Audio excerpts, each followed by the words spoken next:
All right, we got a call we're going to be able to make in another one of those battleground House seats. This one in Pennsylvania. This is Pennsylvania 7. Pennsylvania 7 is the area around is one of those districts near Philadelphia. Kurt Weldon, the incumbent Republican there, had been there a while. Joe Sestak, his challenger, has won. You see the margin there. That's based on the raw vote with half the precincts in. That may not be anything like as big a margin when all is said and done, but we projected it will be big enough that Joe Sestak will be the new congressman from the 7th District of Philadelphia. And for more on Pennsylvania, for more on that district, what it is and what this race's outcome says, let's turn to Michael Barone. Michael? Yeah, Brett. Pitch it to me again. Which district are we talking about? Talking about Pennsylvania 7, where we're projecting now that Weldon is a loser to Joe Sestak.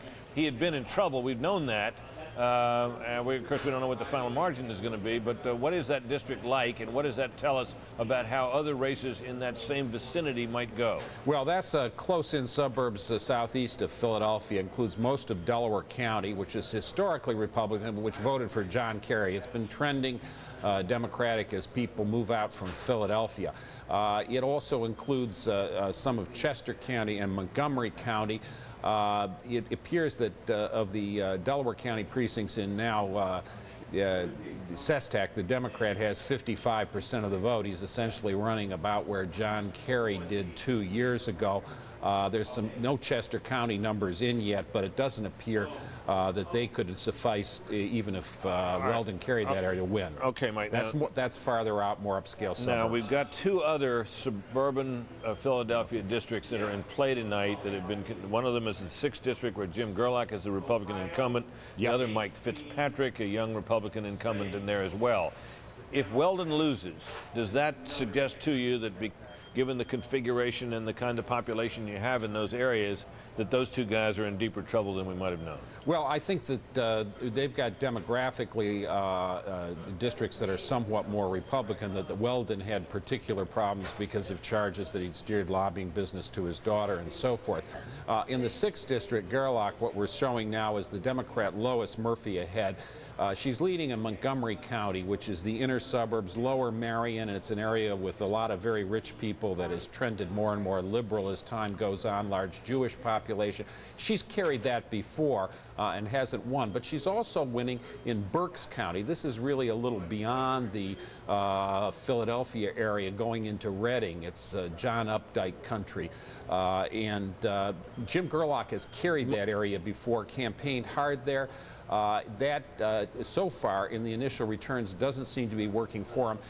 Caveat, no Chester County returns yet in, which is the most Republican of those 3 counties, and we don't know which parts of those counties, which kind of precincts are in. So, Michael, we do know one more thing from Pennsylvania. This is the 10th district. This is the district of incumbent Republican Congressman Don Sherwood, who had been damaged, as you know, by a scandal involving his having a mistress and all the stuff that goes with that. We project, well, this is the, I'm sorry, this is the Ohio district. We're projecting Ohio, I'm sorry, we're calling this Ohio House race. This is the 18th Congressional District. We're projecting a gain here by Zach Space in the district formerly occupied by Bob Ney. That is in the eastern part of Ohio there, a very rural district. And we're projecting that Zach Space will win out over Joy Padgett, the Republican candidate. That was one of those endangered Midwestern seats, Michael. And let me look also at this Pennsylvania. This is the Don Sherwood seat I was mentioning a minute ago. That's Congressional District 10. That is above and away from Philadelphia a bit. And we're projecting that Don Sherwood, and this was one of those races that was thought to be a loser for the Republicans, and it has turned out to be that way. Michael, your thoughts on those two races? Well, those are 2 scandal seats, Britt. If you had approached anybody of either party in December '04 and said, are those 2 seats going to go Democratic, they would have said you got to have a hole in your head to believe that. But that Ohio district, as you point out, kind of hilly country in southeast Ohio between Columbus and the Ohio River, but not including either of those areas. That's the Bob Ney seat, and he, of course, resigned in disgrace just the other day after being indicted, right? And he was replaced on the ballot by the Ohio Republican Republican Party by Joy Padgett, who had been a state legislator. Turns out, I believe, that she had filed for bankruptcy recently, so she was not, let's say, the ideal candidate. Zach Space, the winner of the Democratic primary, was well positioned to win, and he did win. That about a 55%. The Don Sherwood district's northeast Pennsylvania. It goes from Pike County, which is a fast-growing area, people fleeing New York taxes and New Jersey taxes and moving there, west across the upper border, heavily Republican district. Sherwood's problems too much to overcome. Okay, Michael Barone, thanks very much. We got to take a brief break. Back with more reporting, more calls, and more discussion. Stay tuned. We got a quick call we can make in a House race. This out in Ohio. This is no great surprise, a Democrat holding on to that seat, but we're trying to give you what House calls we can when we can. This is a hold. This was not a battleground seat or an especially dramatic challenge mounted by Republican Blasdell there. So that's not one that we're glad to pass it on to you, but it doesn't change the balance of power in any notable way. In the meantime, we're watching this. This is getting exciting. We're up to 91% of the raw vote counted in Virginia, and we have George Allen with about a 31,000 vote lead over Jim Webb. You know, it's beginning to get high enough now that you can begin to look at 30,000 as meaningful. Of course, you don't know exactly what's outstanding and how big particular precincts might be, but 9% left to count. That's enough for Webb to certainly overtake him. It's too close to call, but he begins to look a little bit meaningful. Bill, your thoughts on that race and the overall picture there? Well, it's just exciting with in this day of exit polls and projections to actually see, like in the old days, a real race with the vote adding up and trying to calculate in one's head, you know, about 175,000 it looks like votes left. Webb would have to win that remainder of the vote by 30,000. It does seem to be closing gradually. Those votes must be coming in from slightly Democratic areas. Right. But at the rate it's going right now, it's going to be very, very close.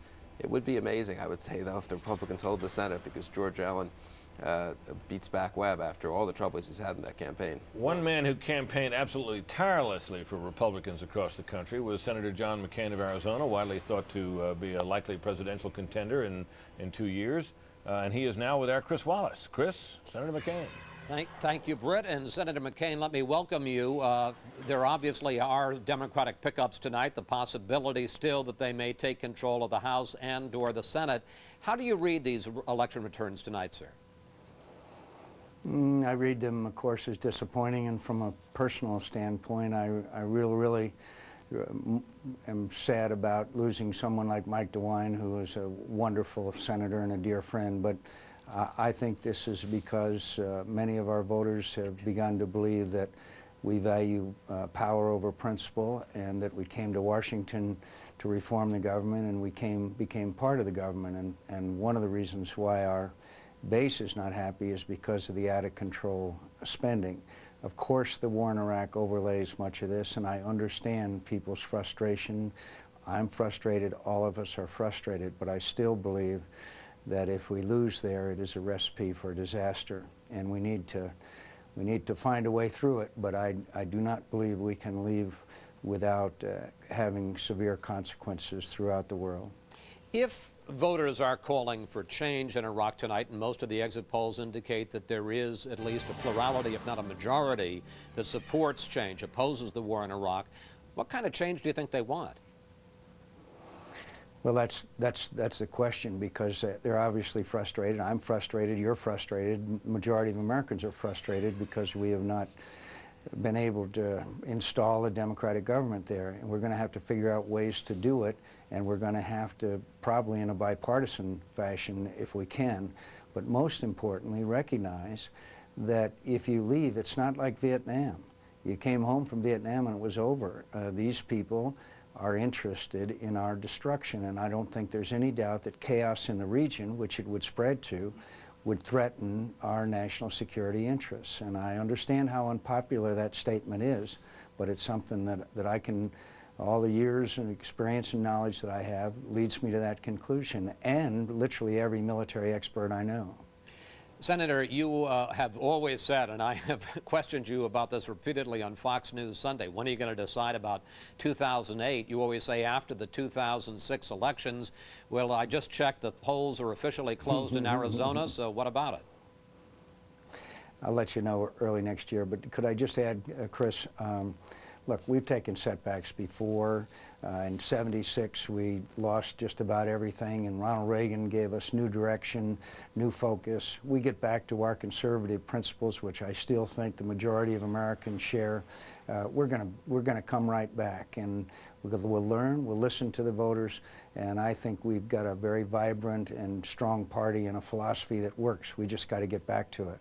But let me ask you about that, because you bring up a very interesting question. 1974 was a debacle for Republicans, and the answer was this fella from out west, outside of the Republican establishment in Washington, who did bring change and new ideas.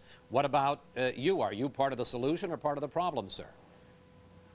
All of us Republicans are going to sit down together and listen to the voters, get the message from tonight, and we're going to shape not a new agenda, but a return to the principles and philosophy of what we stand for and believe in. Less government, lower taxes, less regulation, strong national defense, be more careful stewards of the taxpayers' dollars, stop this profligate spending. I wanted a Medicare prescription drug program for people who needed it. Well, we gave them one, which is multi-trillion-dollar addition to the deficit. We got to get back to our conservative principles, and I know of no better guide than one Ronald Reagan. Senator McCain, well, of course, he isn't going to be on the ballot, but Senator McCain, you may be. Thank you so much for coming on tonight, and we'll be poring over the entrails for some time to come. Thanks again, sir. Thank you, Chris. Britt? Chris, thanks to you, and thanks to Senator McCain as well. It's good to have him. Good to have you, Chris. We're keeping an eye as we go here, obviously, on that Virginia Senate race, which is turning into be the most exciting and suspenseful one of the night, because we have so much vote in, and we think we may be, getting to the point where we may have a real indication. We're also keeping an eye on a couple of congressional districts in Florida. Bill Crystal, your thoughts about, I guess it's Florida 22 is one in particular. The Florida, I guess it was 16 held for the Republicans in a situation that looked bad, or do I have that wrong? 13 held, Florida 13, I think. excuse That's me. the Catherine Harris district. Yeah, that held for the Republicans. Your thoughts about 22 and the other Florida races that we're looking at there on your board there, your power play board? The Republicans are trailing slightly in Florida 22, which is Clay Shaw's district. It's always been a pretty close district. Looks like they may not take all three in Florida. And 16, which is the Foley, you vote for Foley, but you mean to vote for Negron. Yeah, see, seems there to be just about 76% of the returns in there, Bill, as you can see, and Shaw trailing by 7,000 votes. That's still awfully close, but it does suggest that that's either going to be a cliffhanger or a pickup for the Dems. Right, it looks like that could be. Right. But equally striking are these two Georgia seats, really the only possible Republican pickups from the Democrats, Georgia 8 and Georgia 12, where I believe the real vote now is a slight edge for the Republicans. If we could look at the real vote, that would be interesting. Well, it may come up in the cycle. We may be here. We got a couple of boards here. Right. Yeah, you see, that's a 3,000 vote margin with 56% in. I'm not sure what the population of that district is, but that's very close. But you see 3,000 amounts to 4 percentage points, so it's meaningful. Right. So it may be that, as you say, that could be a pickup. Also, CD 12 there, that's Max Burns running there to try to knock off the incumbent Democratic Congressman Barrow, and he's similarly roughly the same number in. He's up by 4 percentage points and 58% counted. So what just strikes me again is the degree to which it looks like the South may save the Republicans, minimize the worst case scenarios in the House. People like me who thought they were going to lose 40, they may not lose quite as many. And in the Senate, of course, if they hold the Senate, it will be because of Virginia and Tennessee. It looks like if Allen hangs on and in the Virginia and Corker hangs on in Tennessee, right, so the South and the border states. Possibly the border state of Missouri, right? Yeah. Right. The blowout belt, which is now extends from the Northeast, Connecticut, through Pennsylvania, Indiana, Ohio. It will be a bad night, it looks like, for Republicans in the Northeast and the Midwest. It'll be interesting. It means the Republican delegation in both the House and the Senate will be even more Southern than before. I don't know if that's good or bad, but it means the South is really the heart now. And in furtherance of just what you're saying, we're looking at two further Democratic pickups. One is in the 24th District in New York, where we're predicting that the Democrats will pick that seat up. And I'm not sure that's been one of the ones that's been thought to be particularly embattled, but we now we would now project that one for the Democrats, adding yet one more. And in New Hampshire, where veteran Republican Congressman Charlie Bass has been in the fight of his life, we predict that he loses tonight. So that's a further pickup for the Democrats, adding to their already growing total. We're going to take a brief break now. We'll be back with more in a moment. Stay tuned.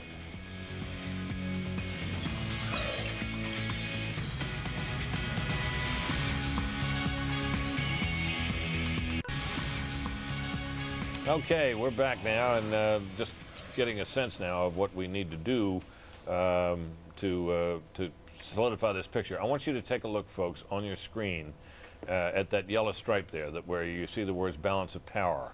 And as we watch that through the evening, that will tell you what the two parties still need. You see now the Democrats are within 5 seats of taking control of the House of Representatives and within 3 of getting control of the Senate. Their margin and room for error for the Democrats is much greater, much greater in the House, where there are many more targets of opportunity still out there for them than there are in the Senate, where it's down to a handful of seats. They could win them, there's no question about that. Republicans are going to need to hold, it's down to really the 3 races. Missouri, Tennessee, and Virginia. And we're watching with really now bated breath the outcome in all 3 of those. In Virginia, the count has reached north of 90% of the vote in, and George Allen continues to cling to a lead, but it is so narrow. In one tabulation we've just heard about from the Secretary of State's office, with something like 92% of it's in, it's down to 18,000 votes.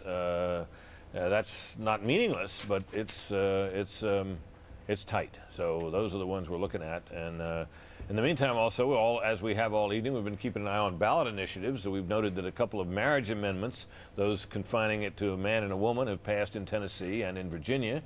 And but there are others out there, and our chief Washington correspondent, Jim Angle, has been keeping an eye on them. Jim?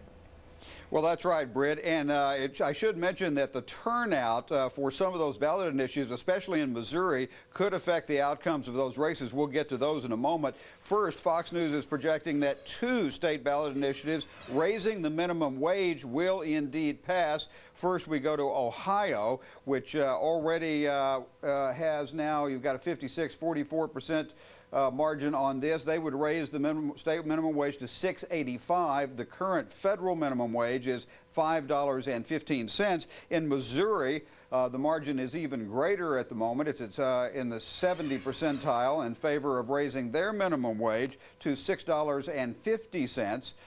Here you see the results there, 72 to 28 to raise it to $6.50.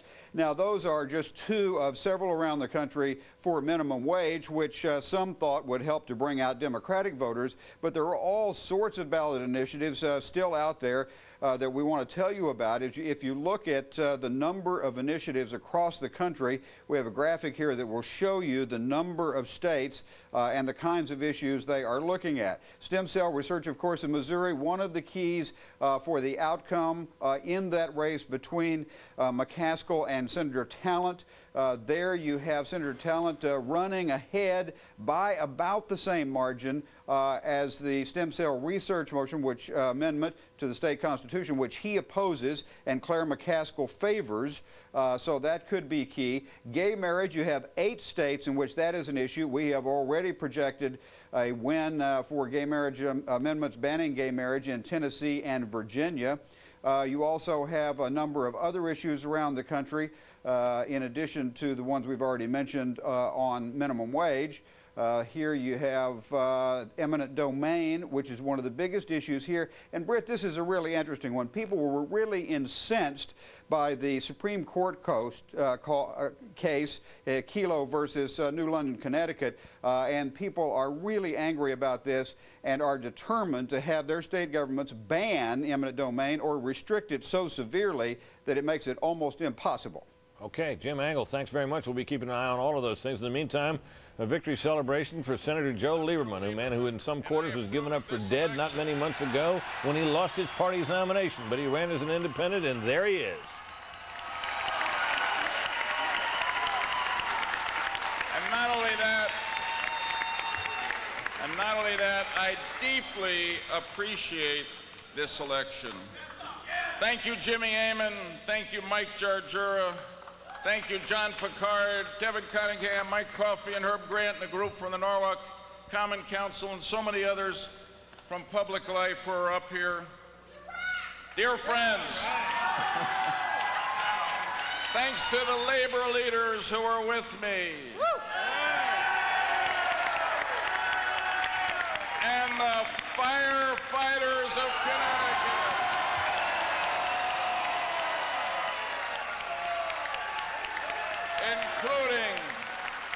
Including their great national president who chose to be with us here tonight, Harold Schaitberger.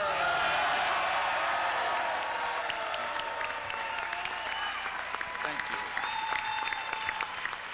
you. Dear friends, this year's campaign, to say the obvious, was a long journey on which you, my dear supporters, and I were tested like never before, but we never wavered in our beliefs or in our purpose, did we?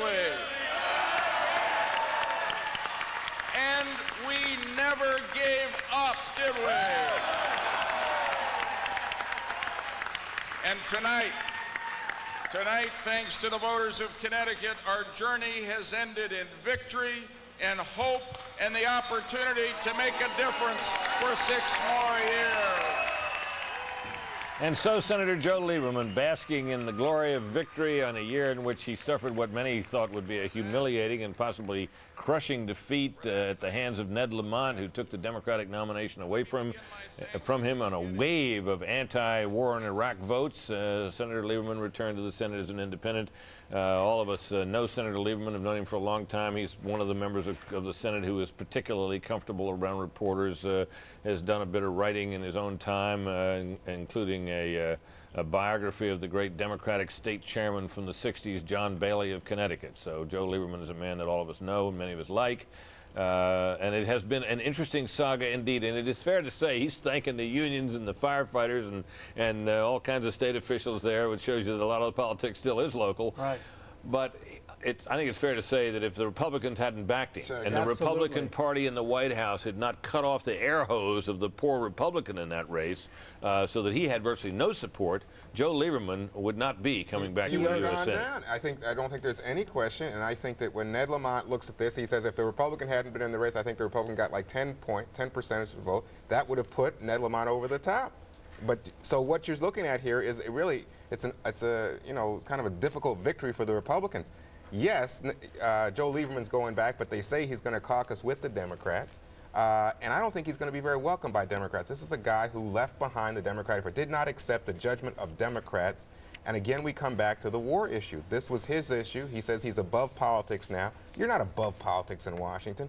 So Joe Lieberman's a terrific guy. But in terms of the politics of this moment, I think that he has run in a way that benefited Republicans. It reminds me a little bit of the White House support of Lincoln Chafee in Rhode Island. No, look, well, wait a second. Joe Lieberman. On every issue except the war and other foreign policy issues, Joe Lieberman is a Democrat. He's a Democrat on the environment. He's a Democrat on What's the big issue in this campaign? Choice. Well, okay. Iraq was a big issue in the campaign, but he is not. He is going to caucus with the Democrats. If the Democrats shun him in any way, I think it's crazy, and I don't think they will, because I think they need all the support that they can get. Well, if they only pick up the Senate by a vote or two, they're sure not going to shun Joe Lieberman. Absolutely. And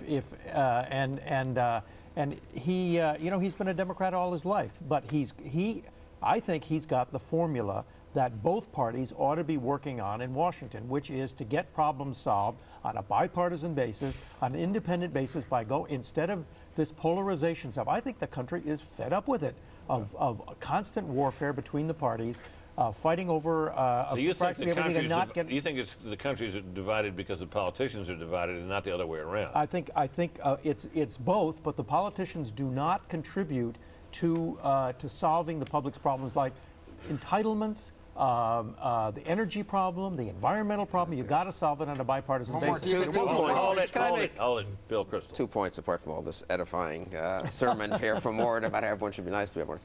Lieberman got a lot of advice from some Democrats. Don't mitigate or mute your support for the war in Iraq, and mute your support for victory, and move towards a kind of get out, a modified get out type message. He refused to do that. He rejected that advice. He stayed a strong supporter of the war, a critic of the tactics, but a strong advocate of the need to win in Iraq. That ended up benefiting him, and that I think is a lesson Well, for it a lot ended of. up benefiting because it kept Republicans at his side. It kept Republicans on his side, and it even kept 30% of Democrats by his side. He did better by standing on his principles. Second thing, looking at that victory celebration, what I was reminded of was Lamont's victory celebration on primary night. And as one Democrat said to me today, the guy, the advance man for Ned Lamont, who let Al Sharpton and Jesse Jackson stand behind him in the TV shot, who are not Connecticut residents and are not really in the mainstream of the Democratic Party, who let them be the framing for Ned Lamont on primary night. Lamont, that was the beginning of Lamont's loss of momentum, I think. We're going to take a break here, but before we do, we're going to make a call. This is to prove that Republicans can still win in the state of Indiana. This is, of course, Mark Souder, a conservative Republican from out there. This was not, I should acknowledge, folks, a seat in which the Democrats thought they had a big chance of picking up, but it is a hold for the Republicans, and I'm sure that on this night they are very glad to have it indeed. Let's take a break. Be right back.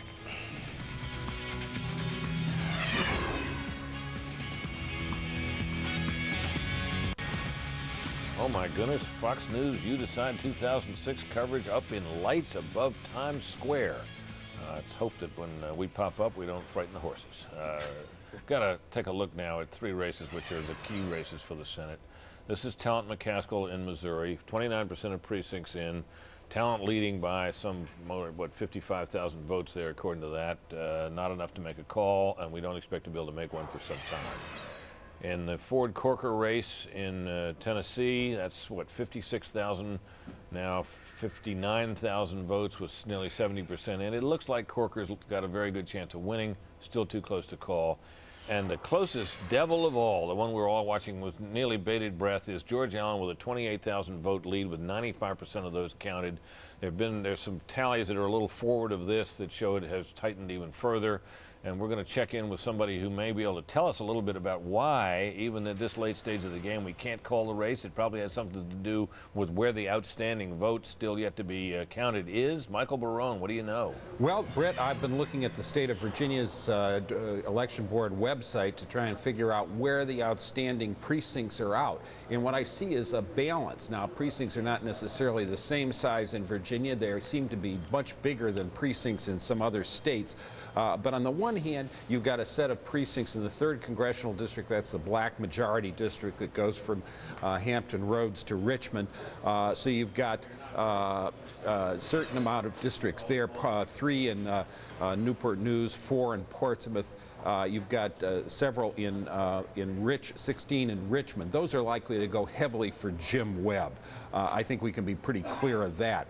On the other hand, you've got some rural Virginia ones. You've got 11 in the Northern Neck areas, a Republican area, 3 in Virginia Beach, which Allen has been carrying the rest of, 8 in Chesapeake, which is another suburb there in the Hampton Roads area that Allen's been carrying, 7 in Henrico County. That's mostly a Republican area, but there's some middle-class blacks there that vote heavily Democratic.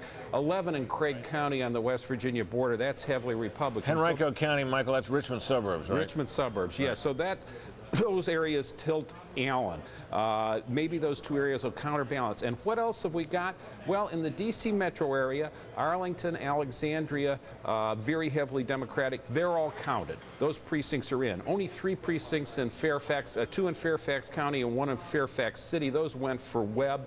Probably a few more votes. What we've got is 32 precincts from Loudoun County, one of the fastest growing counties in the country, around Leesburg, west of Fairfax County, 33 precincts in Prince William County. And Britt, the pre-existing vote there in the precincts that have been counted, the last I saw in Loudoun, it was 50-48 Webb. In Prince William, it was 49-49. So we don't know what those outstanding precincts in Loudoun and Prince William are going. But when I do a sort of sketch it in my head, add up here, and look at the current Allen margin, I get somewhere down to where I got in Florida in 2000 when I did an exercise like this, and I thought that the Republicans' lead was headed down towards 0.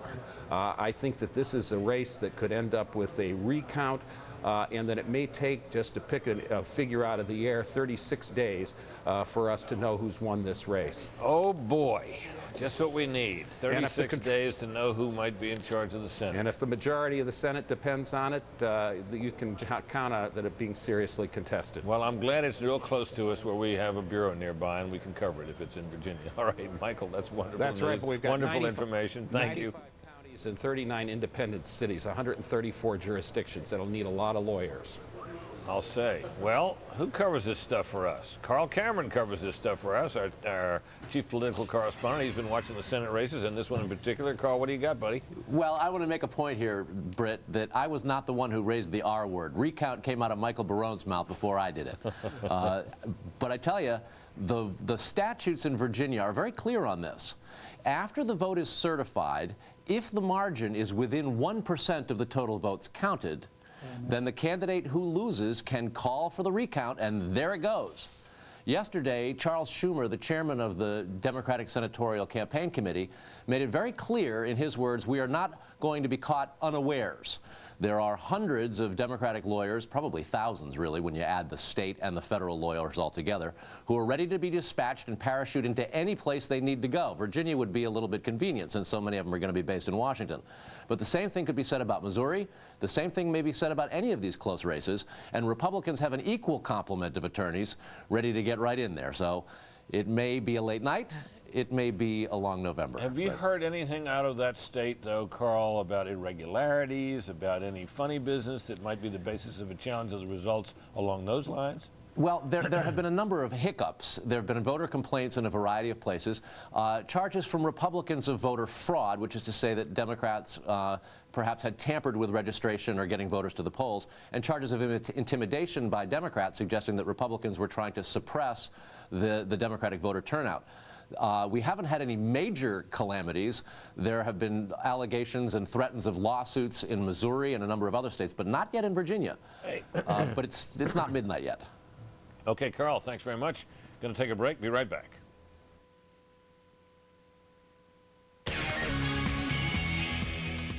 Among the things being decided tonight, some of the governor's races. 36 are up for grabs in total, and 10 of those were open, 9 held by Republicans. And we can report to you now that one of those houses in Iowa has now been decided. A Democrat in that case had been stepping down. Fox News now projecting that a Democrat will reclaim the seat. Chet Culver prevailing, according to our polling, by over Jim Nussle by a healthy margin. Again, in Arkansas, another Democratic pickup.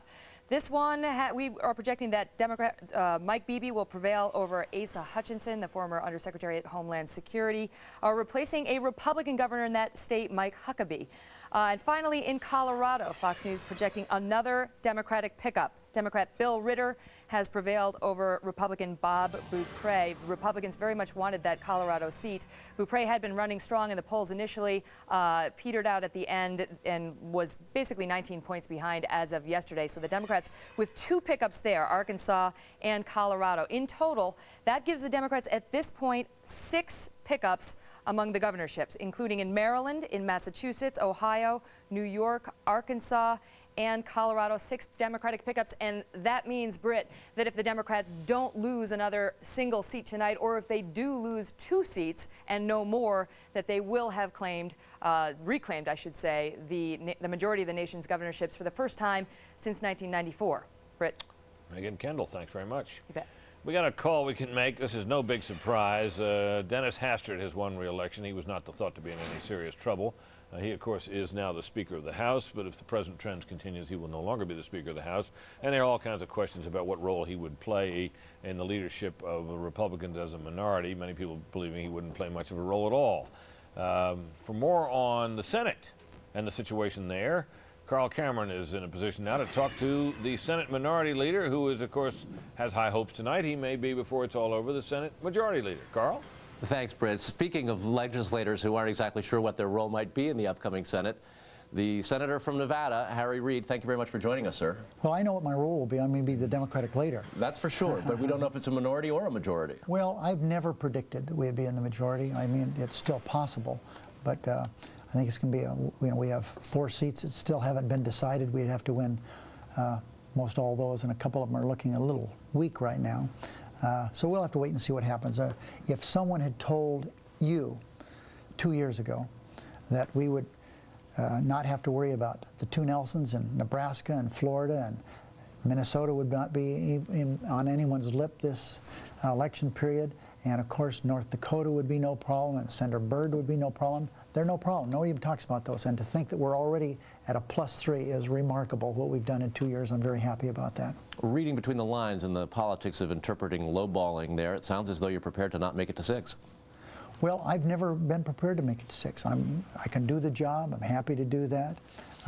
As the Democratic whip, I've been in the majority, I've been in the minority, I've been tied. I've done it all. And so whatever the people decide, I'm ready to do that. But one thing the people decide tonight, they're in the air, there's change of direction. And I think that the message to the American people should be, a one-party town doesn't work. It simply doesn't work. The right wing control the Republican Party. They would not even treat their own moderates with civility. And so I have already reached out to Mitch McConnell. I did it before the break. I said, Mitch, no matter how the election turns out, we've got to do better than what we've done. We should explain that Mitch McConnell would be the Republican leader. He's my counterpart.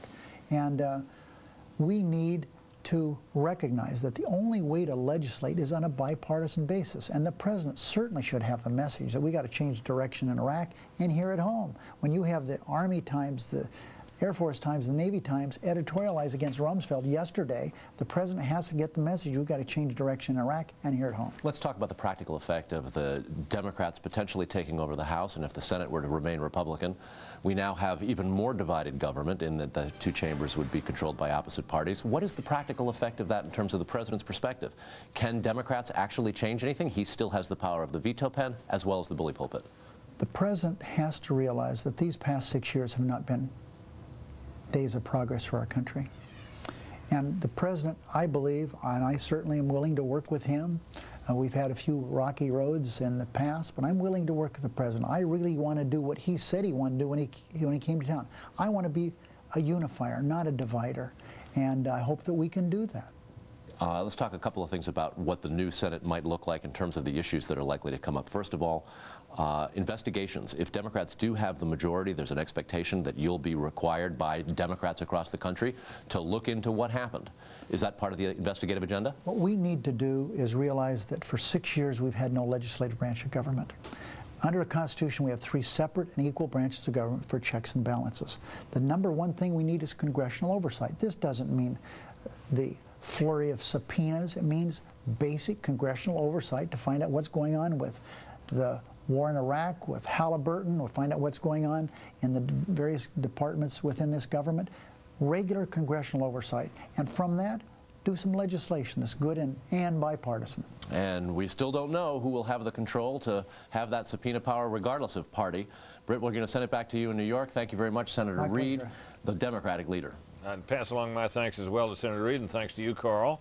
In the meantime, our colleague Steve Brown is in the town of Frontenac, Missouri, right near St. Louis at Talent headquarters, where we got a real cliffhanger. Steve, what can you tell us? Well, Britt, this is turning out to be a classic Missouri election night, especially when you're talking about statewide races. In this case, the Republican Jim Talent, just like almost every election year, when you're running statewide in this state, the Republican districts or the Republican areas and Republican counties come in early, spot you a lead, and then the Democratic votes come in. According to the website for the Secretary of State's office, they report no votes from St. Louis or Kansas City counted yet. So what the Republicans need to do, in a sense, is get a huge margin outside of those two areas. For example, Talent has gotten a 10,000 vote margin from Greene County in southwest Missouri. Also in Newton County, also in southwest Missouri, a 7,100 vote margin. Cape Girardeau, a 9,000 vote margin. They're still counting the vote down there. Cumulatively, you have to start building up that margin, because late in election night, in comes the St. Louis votes, in comes the Kansas City votes, and in come a lot of those Democratic votes. It eats away at that lead built up over the course of the evening. They're taking a look at some key districts in suburban areas, and to be quite honest with you, I think the number's a little disappointing for the Republican camp. In St. Charles County, just outside of St. Louis, a thin margin, a relatively shallow margin for talent there, where it was thought he needed to pick up a more substantial kind of margin. South of St. Louis County, in Jefferson County, Claire McCaskill has a pretty sizable lead with about 60% of the vote counted down there. That was a county in her failed gubernatorial bid 2 years ago. She only took by 18 votes. She's improved her standing there. The question is, what is it going to look like in terms of turnout in both Kansas City and St. Louis? And I got to tell you that our affiliates there were both reporting that turnout in the city precincts was pretty heavy. Britt?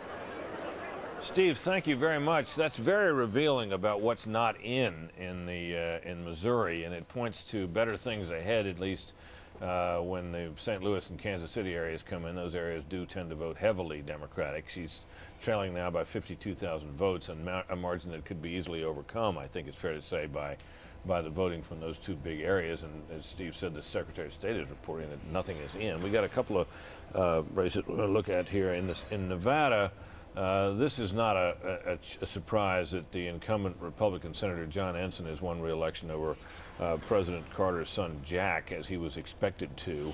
Arizona, this is the 8th district in Arizona. This is a pickup for the Democrats, and one of those seats out west where there was worry that the Republicans might not be able to hold it, and high hopes that they would, and it seems that that is going to go the other way, adding yet one more to the count for the Republicans in the House. And in Florida, this is a big disappointment for the Republicans. That's the Fort Lauderdale district. Clay Shaw, a veteran member, one of those in line to possibly head the House Ways and Means Committee, and now it appears he won't be on the House Ways and Means Committee because he won't be in Congress, and that Ron Klein has won that seat. And Heath Schuler has beaten the Republican Charlie Taylor. That's in the Asheville, western part of North Carolina, in the mountains around there. Heath Schuler is a former quarterback for the Washington Redskins. He campaigned as a very conservative Democrat and has won. 34 years old. You can see he's from Waynesville, North Carolina. He's a Baptist. I think it's fair to say he's an evangelical Christian, and he campaigned really as a pretty much an out-and-out conservative. So another victory for the Democrats in that particular race, but not a victory for the cause of liberalism, at least if Heath Schuler is an example of it. Republicans tried to recruit him as a candidate several years ago, and I'm sure they wish they'd gotten him. The picture there of Charlie Taylor, I think, was somebody else. He's an older fellow. I thought either that's Charles Taylor's son or Charles Taylor many, many years ago. The most interesting, though, of those races, besides the Schuler race, was Arizona 8. This is the district. It had been held by Jim Colby, a moderate Republican. It's right on the Arizona border with Mexico. It is probably the district in this country that has more illegal immigrants coming across it than any other in the country.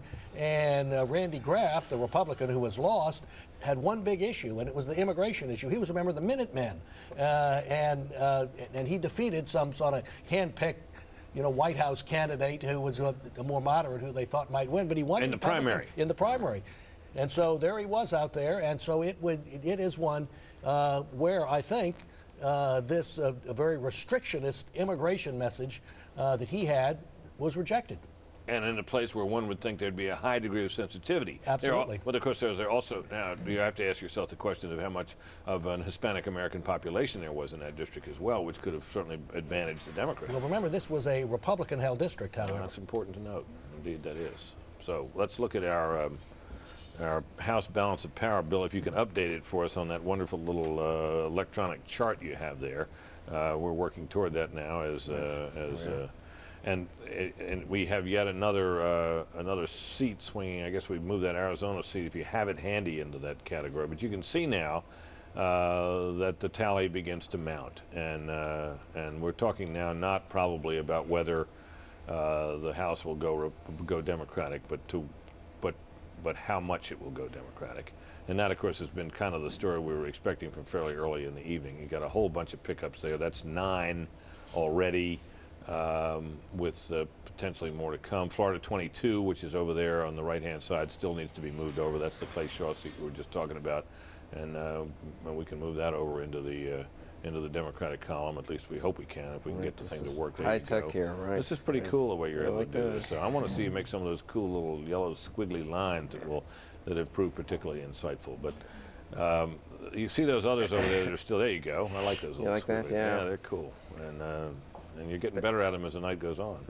Basically, Democrats are going to win the House. Our own projection, I think we still say they need 2 seats. They just haven't been able to call those seats. But certainly the way it's going, the Democrats look like they're heading towards a 30-seat or so majority in the House. 30-seat pickup. I'm sorry, 30-seat pickup, which would be a 15-seat majority. If that were the pickup, that would exactly reverse the current Republican majority, to give people a sense of how easy or difficult it will be to govern with that kind of 15-seat majority. Well, the that looks like Republicans the have been, ballpark. what, There you go. 232 to 202 with one nominal independent who sits with the Democrats. So they've had about a 29-seat margin. Right. And of course, in the House, if you can keep your own troops in line with any kind of a margin, you can ram through whatever you want and run any kind of investigation you want. Yeah.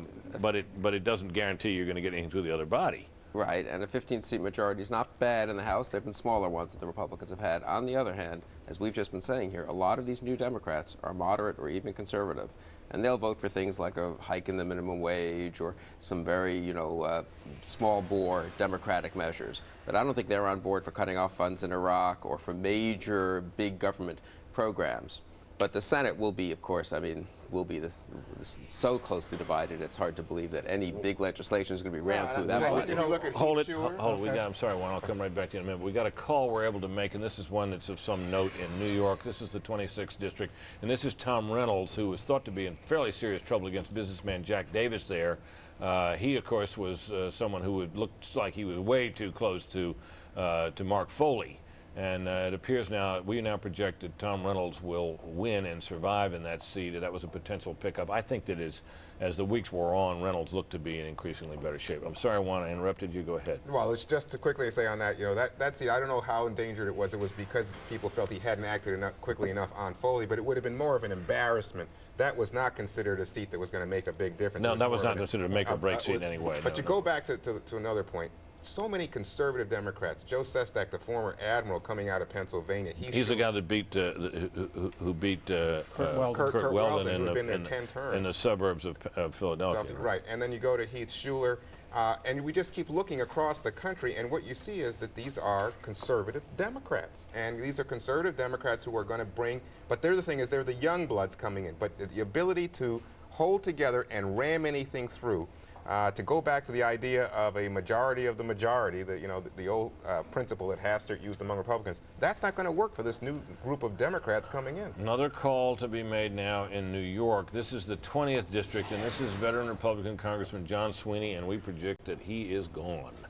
So that's another pickup for and I think a quite unwelcome one for the Republicans. I think this is a seat that they figured on a night that if they were going to have any chance in the House, they were certainly going to have to hold this seat. Well, and the reason was there's an 80,000 advantage of registered Republican voters in that district. And remember, this was a gerrymandered seat because Republicans and Democrats got together in New York and really decided, well, you'll get this seat and we'll get this seat. And this is one that Republicans thought they had.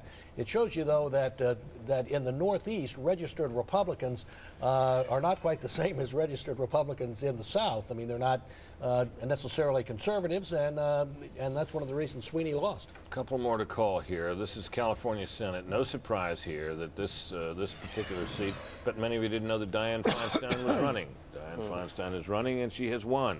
Hawaii. There was even some late buzz on some blog that said that Daniel Akaka might lose, but he didn't lose. We project Daniel Akaka has won, and I suspect, given when the polls probably closed out there, probably won pretty handily, or we wouldn't be calling it so quickly. Late out in Hawaii. I mean, it's early out in Hawaii compared to here. It's like 6 o'clock. So we project Akaka the winner. Further thoughts on the picture? Well, it's down now, isn't it? It's down to the suspense is probably over about which way the House is going. Right. The only question is by how much. Right. But the suspense is on the Senate. This is getting to be quite a night. We've got I count I don't know what Bill's got over there, but 13 House seats has gone over at the moment. So we need to find 2, and there are enough hanging out there in Ohio and Connecticut and Pennsylvania that the Democrats are definitely going to go over the top. It's a question, as you say, by how much. And there are a bunch of seats. Let's go back, if we can, to the Allen Webb race in Virginia, just to keep abreast of the popular vote there. It might take us a minute to get it up on the screen, but this is down. We're north of 90% of the raw vote being counted there, and as Michael Barone was pointing out to us, it's a very mixed picture in terms of the places where votes are still outstanding. Now, we don't see anything in there in terms of the vote total, so that's a relatively useless board, so maybe we can dispense with that in favor of something that might tell us a little bit more. Last time we looked, it was up to 95+%, and the Secretary of State's office had the margin at something like 12,000. Bill, am I right? Right. Last we looked, Allen had about a 12,000 vote margin with, if I could do the math right in my head, about 100,000 votes still to come. Mike Barone said a lot of those votes are coming from African American areas. Now in that Richmond. has a 29,000 vote margin with 96% counted. The tabulations on the Secretary of State's website have been a little bit at variance with that. Probably we may be a little behind. I doubt that they're a little behind, but 29,000 vote margin with 4% outstanding could be overcome. It's not meaningless, though. No, that would mean if it could be overcome if most of the outstanding precincts were basically African American precincts in Richmond or elsewhere that might go 90 to 10 Democratic. It's not going to be overcome if they're just a bunch of 55-45 precincts out, because something interesting is happening in Maryland. The Washington Post, which apparently had projected, along with everybody else, that Ben Cardin would win, has withdrawn that projection, and Michael Steele, projections or no, has refused to concede. This is getting more and more like 2000. Can I say the dreaded words?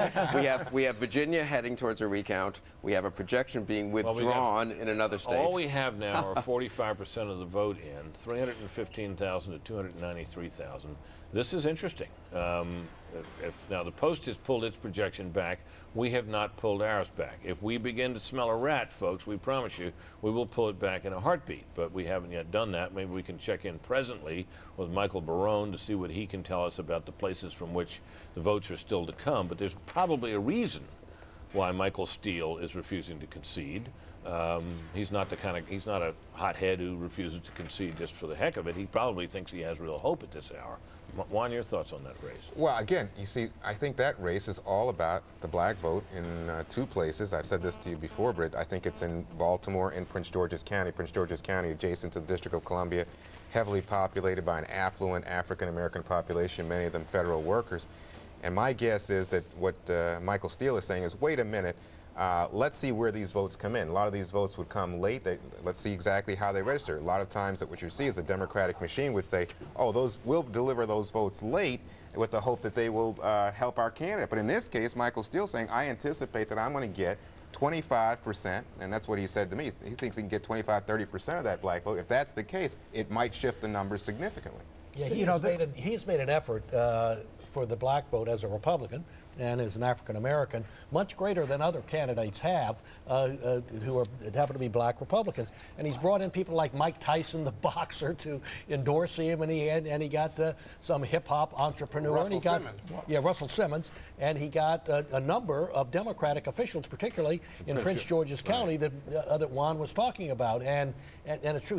In polls he'd been getting 14-15% of the black vote, but the black vote has always been very difficult to poll. Well, and also, you know, this could be the beginning of something that Ken Mehlman has been trying to get going, and that is trying to de-link the black community automatically, as it has been for decades. We were just with looking the at Democratic that. Party. We just saw a board go by, the tally go by, and that at the bottom of the screen it said Allen was up with 96%, up 12,000. That comports with what we've been hearing from the Secretary of State. And I believe I saw that Thelma Drake had won the Southern Virginia election, which is a hold for the That's for the an Republicans. important one for the Republicans. Thelma Drake down. That's Virginia Beach, which is an area that, unlike I guess next door Norfolk, Virginia Beach tends to be Republican. It does, and of course there are a lot of military retirees. There's a huge naval base there. You know, Virginia. People may wonder why George Allen does the Republicans doing so poorly. Of course, he had the problem with the Macaca statement and so on. The truth is, though, Virginia's elected 2 Democratic governors in a row. There we go, 13,000, 97% in. The Allen lead is shrunk to 13,000.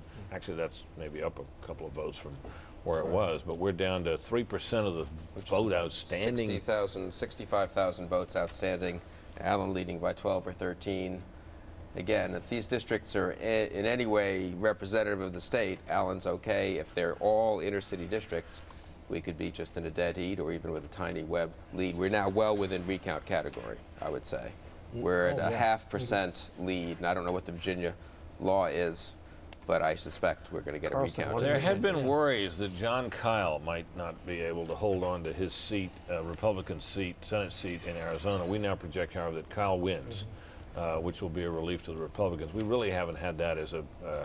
We've had that among our seats in play, so that's an important hold for the Republicans in their efforts to keep control of the Senate. Well, Kyle was worried because Peterson is a millionaire who spent a ton of his money, and that's what a candidate, even when he thinks he's in a safe seat, when you see some zillion out there ready to spend a bunch of it against you. You got to be a zillionaire. But in this day and age, millionaire, that's not, you can't, if you spend a lot of your money as a millionaire to try to get elected to the Senate, you'd spend it all. I want to add one more thing. Let me just add one thing on this, just to clarify this. I mean, the Democrats, remember, need 3 more seats to take control of the Senate. We're taking Arizona here off the chart because we've just called that for the Republicans. They now need to win 3 of 4, Montana, Missouri, Virginia, and Tennessee. Tennessee, Corker seems to have a reasonably stable lead.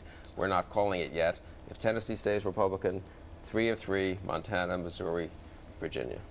Wow. Now, given the closeness of this Virginia race, this is probably a ridiculous question, but what the heck? Does Allen come out of this in any better shape for winning a squeaker, or does he just look like a guy whose national career is finished, that he remains simply a senator and his presidential hopes dashed? I think he needed to do a little better than this. If he wins. If he had said, if he'd gone through this horrible time when he was accused of using the N-word and so on, and had come back and won an impressive victory, that'd be one thing. Then he might have restored his ability to really run effectively in 2008. He hasn't done that. So I think as a presidential candidate, at least in the near future, well, he's not. 256 votes, something like that. The great beneficiary of Allen's decline as a presidential candidate has been Mitt Romney of Massachusetts. And he's done what Bill Kristol said Allen should have done, and that is to move to the right and become a specific conservative, a hardline conservative almost on stem cells and abortion and all that. He's shifted his point of view, and I think he's eating the lunch that George Allen left on the table. It's not hard to move right from Massachusetts, where he was governor. Well, but he's moving. But I think quite to the right. problem with Allen is that now Allen, even if he holds on, he doesn't have the ability to make himself appealing out west in other strong Republican areas, and that's why he's gone. I think Mitt Romney obviously sets up against John McCain as someone who can appeal to the base. George Allen had that capacity. He really did. Yeah, but he's young, and 2008 isn't the last presidential year where he'll be eligible to run. Now he can restore himself if he's an effective senator. I wanted to add one more thing about Virginia, Britt. The change in Virginia. Virginia's Hold on no a second, longer Fred. I a got to southern interrupt you. We now have a call to make. This is the write-in campaign, basically, against Nick Lampson. This is the delay seat. Right. And Sekula Gibbs, you had to write her in. It wasn't easy. The process was hard. We project now that Democrats pick up that seat. That was widely expected early on. And then as time went on, there was hope expressed that maybe they could manage to get enough people out to figure it out and to write it in and win. And we are now on the verge now of saying, we've been saying, that we're at 15, I believe. And we're now projecting officially that Democrats win control of the House. This has been a kind of a foregone conclusion for some hours, but we wanted to be able to have a chance to put it up in lights, and there you see it in front of our desk. Exciting things, folks. Now, we've been waiting to show you that or something like it all evening long. We would have done it, I must say. We would have done it just as with the fireworks as well, had it gone the other way, or even if the independents somehow miraculously gained control of one house or the other. So, There we go. Democrats get the House, as many had expected. As indeed we noted earlier that on all the projection cards of all the most noted prognosticators, all 5 of the big national prognosticators, they'd all projected one way or to one degree or another. So we projected will happen. Democrats have picked up the House. This will give us a chance to see. We expect to see, as a result of this, a number of new faces in the center seat at committee hearings in the House, gavels in hand. And in a minute here, we're going to look at a graphic which will show you who some of these new committee chairpersons will be, who the new leader of the House. Of course, we assume that Nancy Pelosi will be able to have enough members to vote for her that she'll be elected. We're going to get to all of that good stuff in just a minute, but now let's take a break. Stay tuned.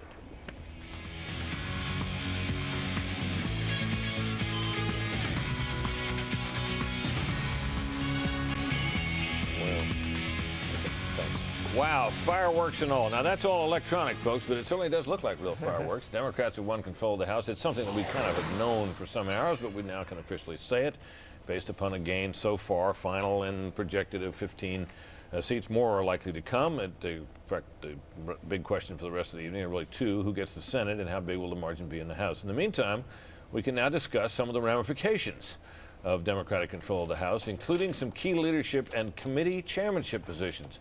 We were likely to get Nancy Pelosi as Speaker. We're likely to get Charles Rangel as the chairman of the House Ways and Means Committee. Alcee Hastings, a man who was impeached as a federal judge for bribery and ended up running successfully for the House. He's now risen in seniority to where he would be in line, at least, to become the chairman of the House Intelligence Committee. And John Conyers, a man who is as liberal as they come among elected officials in Washington, would be the chairman of the House Judiciary Committee. And Henry Waxman, who is about as energetic an investigator as anybody has seen in Washington and eager to get back to the job of doing it. He's been a subcommittee chairman before. He would now be the head of the Government Reform Committee. And he could be expected to have a lot of hearings before his committee and be very aggressive in the issuance of subpoenas, as indeed some of those others would. So now the question arises is, if this cast of characters, and it's only a partial list, were to assume the chairmanships that we indicated and do what we imagine that they would do, what would be the political effect of that over the next couple of years? Juan? Well, I think that first of all, you got to remember that Nancy Pelosi has been, who's going to become Speaker, has said very clearly that she's not going to allow for impeachment hearings and the like. She thinks it's a distraction. But if you get people like John Conyers in that position, I think you'll have to be restrained by Pelosi. If you get Alcee Hastings as intelligent, I think, again, Pelosi's going to have to do something there because of the image is just as a difficult image, I think, for the party, and Alcee Hastings may have to be a team player and step aside there. Charlie Rangel's Ways and Means, the Republicans, and he got into it big time with Vice President Cheney, as you recall, over whether or not his ascension to the Ways and Means Committee chairmanship would mean a tax hike. Charlie Rangel said that's not the case. But well, hasn't he also said, though, that he doesn't think that there's a single Bush tax cut that he thinks is worth extending? That's correct. So we're talking about not extending tax cuts if you consider that a tax hike, however you want to put it. If you were the beneficiary of one of the tax cuts, it would be a tax hike for you, buddy. There you go. And it would mean that the marriage penalty presumably would come back, correct? That's right. Yeah, well, but that doesn't all happen until 2010. Which is a long way down the line. I mean, the Bush administration had been pushing for extension right now into that distant future, and Rangel is just putting all that stuff off. I should interrupt to say the reason that says 217 to 1, and we're treating that as controlled by the Democrats, is that 1 is an independent, or it has been an independent seat, and he's always sat caucus with the Democrats. So that's what that's all about. That's why it looks like a tie, but it's not really. Just to explain that graphic. Sometimes graphics can be confusing. Often they're clarifying. Open trust. So, Fred, your thoughts on this? I think there's one threat that faces President Bush from a democratically controlled House, and it's this. I mean, the stuff they do proactively, he can veto. It can be blocked in the Senate or whatever. But spending, he needs their assent. And if they want to cut spending for Iraq and for the military, they can do it, and if they stick to it, there's nothing the president can do. And I think that's the biggest threat, to interfere with his Iraq policy. Yeah, well, the other thing that they're definitely going to do is they are going to try to expose every flaw that's ever that's even been thought about in the Bush administration. There will be subpoenas flying like confetti toward the Bush administration, and cabinet officers and functionaries are going to be raising their right hand and being sworn under oath, and there's going to be investigations of practically everything, contracting in Iraq, the intelligence that led to the Iraq War, all the stuff that the Democrats have been complaining that the Republicans never did as to oversight. They're going to investigate. Interference with various agencies, the EPA and all of that, alleged attempts to sway scientific judgments by political means and stuff like that. They're going to try to discredit the Bush administration. And what will be the political consequence of that? Will that be attractive to voters coming up in 08 or not? It depends on what they find. You know, if they find legitimate scandals, then they're going to be vindicated. If they seem to be harassing, then they won't. Wait, hold it a second. We've got one more House race I want to call here. This is the 1st district in New Hampshire, and this is a gain for the Democrats. And yet adding one more, that puts them more than one past the total they needed. We expect more will be coming soon. We're going to go to a break, and when we come back, we're going to look back in on two what have become very interesting races now in Virginia and across the Potomac River in Maryland. Stay tuned. Is that an open?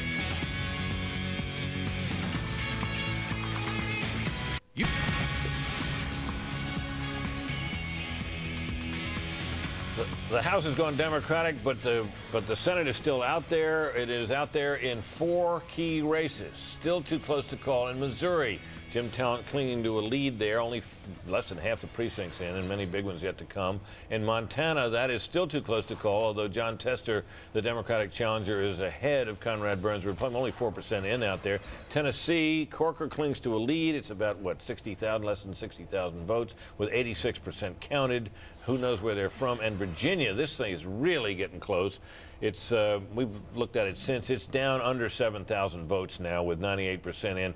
And this is the most interesting one of all because one major newspaper, the Washington Post, has retracted a call that it made for Ben Cardin. Michael Steele, who is not a sore head, has refused to concede that race, even though a bunch of us, including Fox News, have called it. So it raises all kinds of intriguing questions about where outstanding vote in Maryland is that could lead Michael Steele to believe he still has a real shot at winning. And who better to talk to about that than my colleague Michael Barone. Michael, what do you think is going on in Maryland? Well, in the first place, I suppose Michael Steele and his campaign may be focusing on the fact that they're ahead in the popular vote count so far, and there's still, I think, only 48% of the precincts reporting in Maryland. They haven't been tremendously speedy. I'm wondering whether or not Michael Steele is questioning some of the votes that have been tallied so far. In Prince George's County, that's the county with the largest black middle-class population of any county in America, suburban America. 45% of the vote counted. Michael Steele's only getting 25% of the vote there. That's only 2 points better than Bob Ehrlich, the governor of Maryland, got there 2 years before, which is the closest thing we have to a benchmark in a similar race in Maryland. And I think Steele is perhaps preparing some challenge to the legitimacy of the vote. Otherwise, I would have to say that I'm puzzled by his strategy. I think I'm just glancing over here. He's probably unhappy that Ben Cardin is carrying Baltimore County, the suburban ring around Baltimore, against him. That's Ben Cardin's home turf, but it's territory that Ehrlich carried 4 years ago, so he would want to carry. So with the Washington Post withdrawing its call? Again, I am puzzled by that. That's, you know, the Washington Post played a kind of an interesting role in that campaign, or non-role. When Michael Steele was supported by Wayne Curry, who was the Prince George's County executive, a Democrat for 8 years, retired voluntarily, highly popular with the business community and civic leaders in Prince George's County. I think it made the front page of the Metro section. It didn't make the front page of the newspaper as it did on the competitive Washington Times. perhaps the Washington Post is feeling a little tender about its treatment of Michael Steele. Well, talk to us a little bit about what the ingredients are of the call we have made. I mean, we're looking at a board that shows Steele ahead. Now, obviously, there's not a lot in. So, based on that, with Steele ahead, why do we think, why does our decision team think that he's won, that Ben Cardin has won? Well, if you pardon me occasionally while I glance over at my computer screen. Take your time. Brett, basically you look at the returns so far in a place like Anne Arundel County. Steele's getting 53% of the vote there. Ehrlich got 65% 4 years ago, and he only won by 51% of the vote. That's around Annapolis, right? That's around, it starts in the southern edge of Baltimore, goes down along the Chesapeake Bay, the western shore of the Chesapeake Bay, down to Annapolis, and past there's some fast-growing suburbs around Crofton and so forth. It's been a pretty Republican area. Steele is not carrying that by a wide margin, and I think looking at some of the other data here, you're seeing Steele carrying Calvert County, where all the vote is in, with 56% of the vote. Ehrlich 4 years ago got 62% in an effort that barely won. That's Calvert County is a fast-growing county immediately south of Anne Arundel on the western shore of the Chesapeake. Let's see what else we've got here. Kent County on the eastern shore of Maryland, a fast-growing area at the eastern terminus, southeastern terminus of the Bay Bridge. Ehrlich got 65%. Steele got 53%. So he's running behind the kind of votes that a Republican needs to win in the statewide race in many of these suburban and fast-growing areas, and he does not seem so far to be running substantially ahead of Ehrlich in Prince George's County as he wished to do, or in Baltimore City, which is the central city of Baltimore, the majority of voters of which are black, as is the case in Prince George's. And I noticed, by the way, that our popular vote tally has now caught up a little bit and places Cardin a couple of percentage points ahead of Steele. So, Michael, you have convinced me that there was obviously some sound reasons for our decision desk, and that I take it of many other news organizations to declare that Steele had not been the winner there. So thank you for that. Let me make a couple of quick calls here, Michael. In Washington State, Maria Cantwell, she's an incumbent Democrat out there. She'd been in a pretty good race against this guy, Mike McGavick. He gave her a pretty good run, or at least it looked like for a time like he might have a shot. We are calling, however, or estimating, however, that he does not make it, and she wins. This is Chet Edwards, who is a popular Democrat. Chet Edwards, if I'm not mistaken, is the congressman from George Bush's hometown of around Waco, Texas, down there, and he's a kind of a conservative Democrat, very affable guy, very well known to a lot of us in Washington, and we predicted the young man running against him on the right there. The picture doesn't tell you how much younger he's seen, but this is a young man against an older man, and the older man appears has won. Let's check in now with my colleague Major Garrett, our congressional correspondent, for thoughts he has on the House, which he's been observing so closely. Hi, Major. Hello and good evening, Brett. I just wanted to sort of take a moment to pause and say, yes, we've expected Democrats to take control of Congress, but we shouldn't underestimate or understate the historic moment that's just occurred. Democrats have been trying to achieve this goal since Republicans won control of the House back in 1994, and they've never done it. As a matter of fact, the net number of seats House Republicans have lost since 1994 is precisely 9. 9 since the entire process of all elections held for the House since 1994. That's all the House of Republicans have lost. Tonight, they've already lost 15.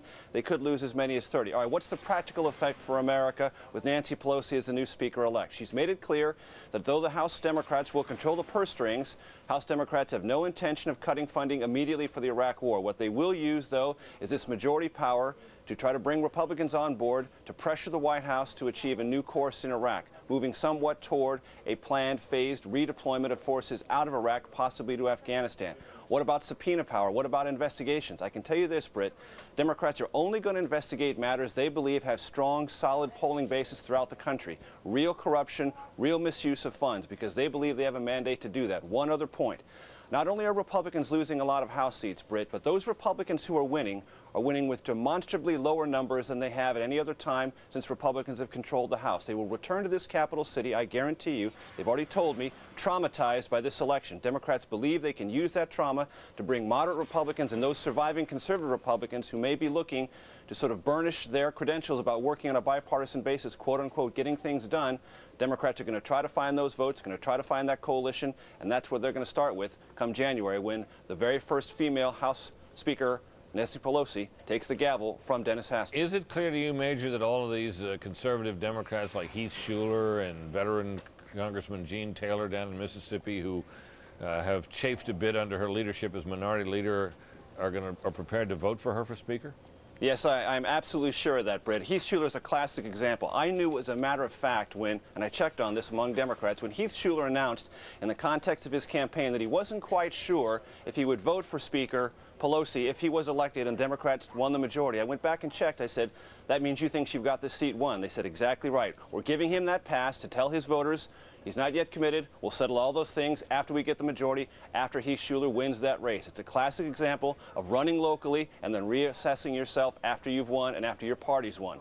All those conservative Democrats will vote for Nancy Pelosi because they know she raised the money, she recruited the candidates, and she put together the strategy that won this House majority for the first time in a long, long time. Remember, another skilled politician, Richard Gephardt, tried three times, never made it, and for that he was blamed as a loser in the Democratic ranks, and when he tried to run for president in 2004, it was that loss and that perception as a loser that kept him out of the running as a national candidate. Nancy Pelosi has achieved something enormous for Democrats. They will repay her not only with their votes for her as Speaker, but with their allegiance, at least in the early days of this first Democratic Congress since 1994. Okay, Major, thanks very much. Let's check down to the White House now for how all this is being received down there and what the president may do in response to it. Our correspondent, Brett Baer. Brett?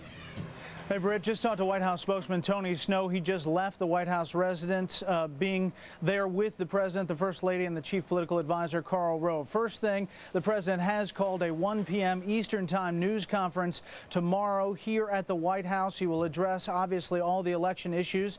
Asked Tony Snow about the change from Republican to Democratic control of the House. He said the challenges are the same, and the president believes they have not changed, that Democrats have to continue to help the president to win the war and keep the economy going. He also said, and you wouldn't be surprised to hear this, that the White House thinks there are interesting opportunities here, perhaps even moving forward with comprehensive immigration reform that was stalled in the Republican-controlled House of Representatives. Obviously, this, though, is from a president who spent the last 10 days on the campaign trail stumping the Republican faithful with confidence that they would hold the House and the Senate. There is still hope here at the White House that the Senate can remain Republican. They're looking very closely at this Virginia race. They believe it will not be finished tonight and will likely take perhaps another day or longer before that race is finished. Spokesman Tony Snow saying the president made one phone call tonight, that is to Representative Tom Reynolds of New York, congratulating him on his victory. But likely, he said, Tony Snow said, the president will go to bed tonight with the Senate still hanging in the balance. But again, there is a press conference tomorrow here at the White House, 1 p.m. Eastern. You can see it live here on Fox. Okay, Brett, we'll be watching. Thanks very much. Let's check in with a couple of further calls now. Pennsylvania 4, this is a seat that's has been held by the Republicans. That's Congresswoman Melissa Hart. It's not an especially hospitable area for Republicans, but she's been able to win there. Not tonight. Another gain for the Democrats. New York 25. This is a hold for the Republicans in a race that I don't think anybody thought was on anybody's particularly long list of seats that were likely to switch, but I'm sure Republicans are glad to have it. Ohio 15, this is a big one because Deborah Price is a member of the leadership, and we're not predicting that she will hang on against her challenger out there. This is a race that someone thought was a goner, and on a night like this, I would have had to say that after all the other results in Ohio that she would probably lose. We project otherwise, that Deborah Price wins. And one other, this is Illinois, Congressional District 8, and that is a hold, I believe, for the Democrats, and thus no switch and no change in the balance of power. Got to take a break now. Be back in just a moment.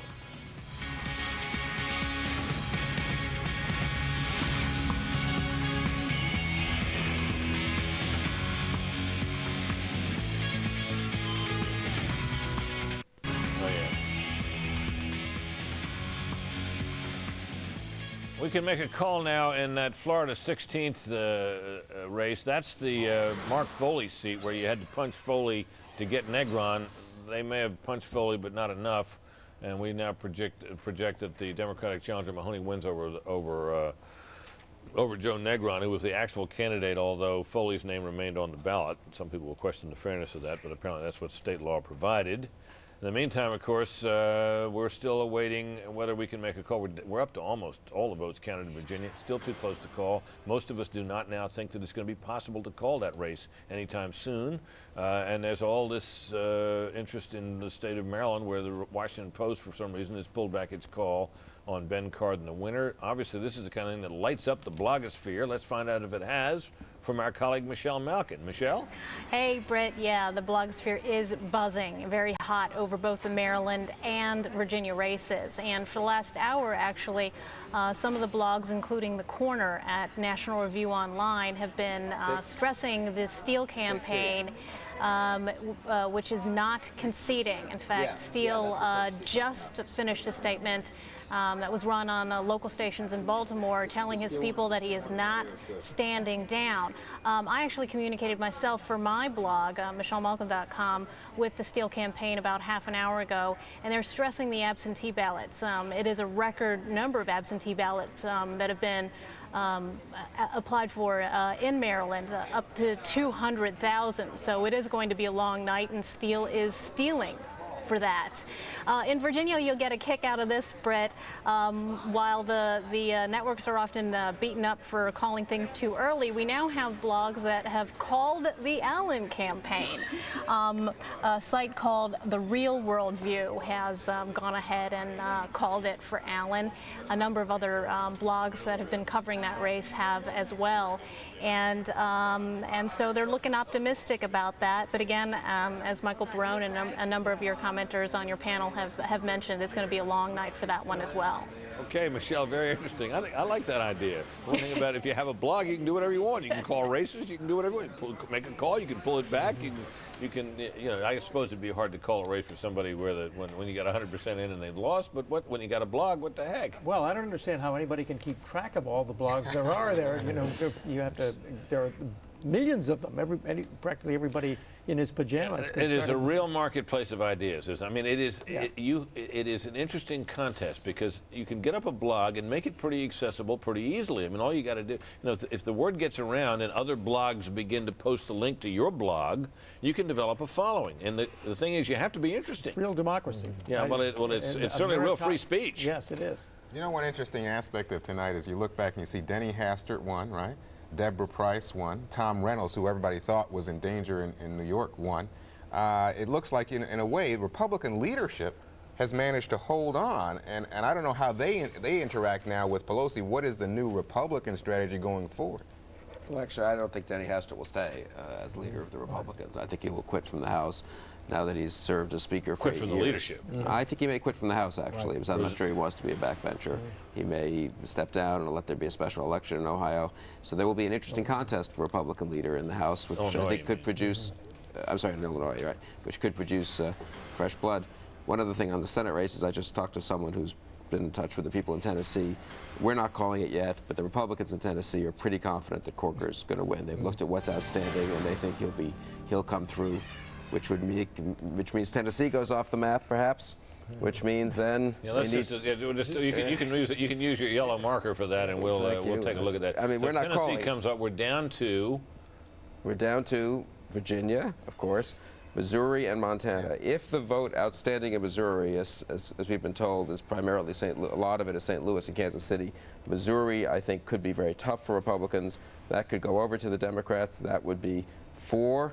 A pickup. Montana, who knows? Tester's been ahead in most of the late polls, but we don't have much vote from there, so that's a question. And then Virginia, of course, we're now at a 5,000 vote lead with about 60,000 votes out.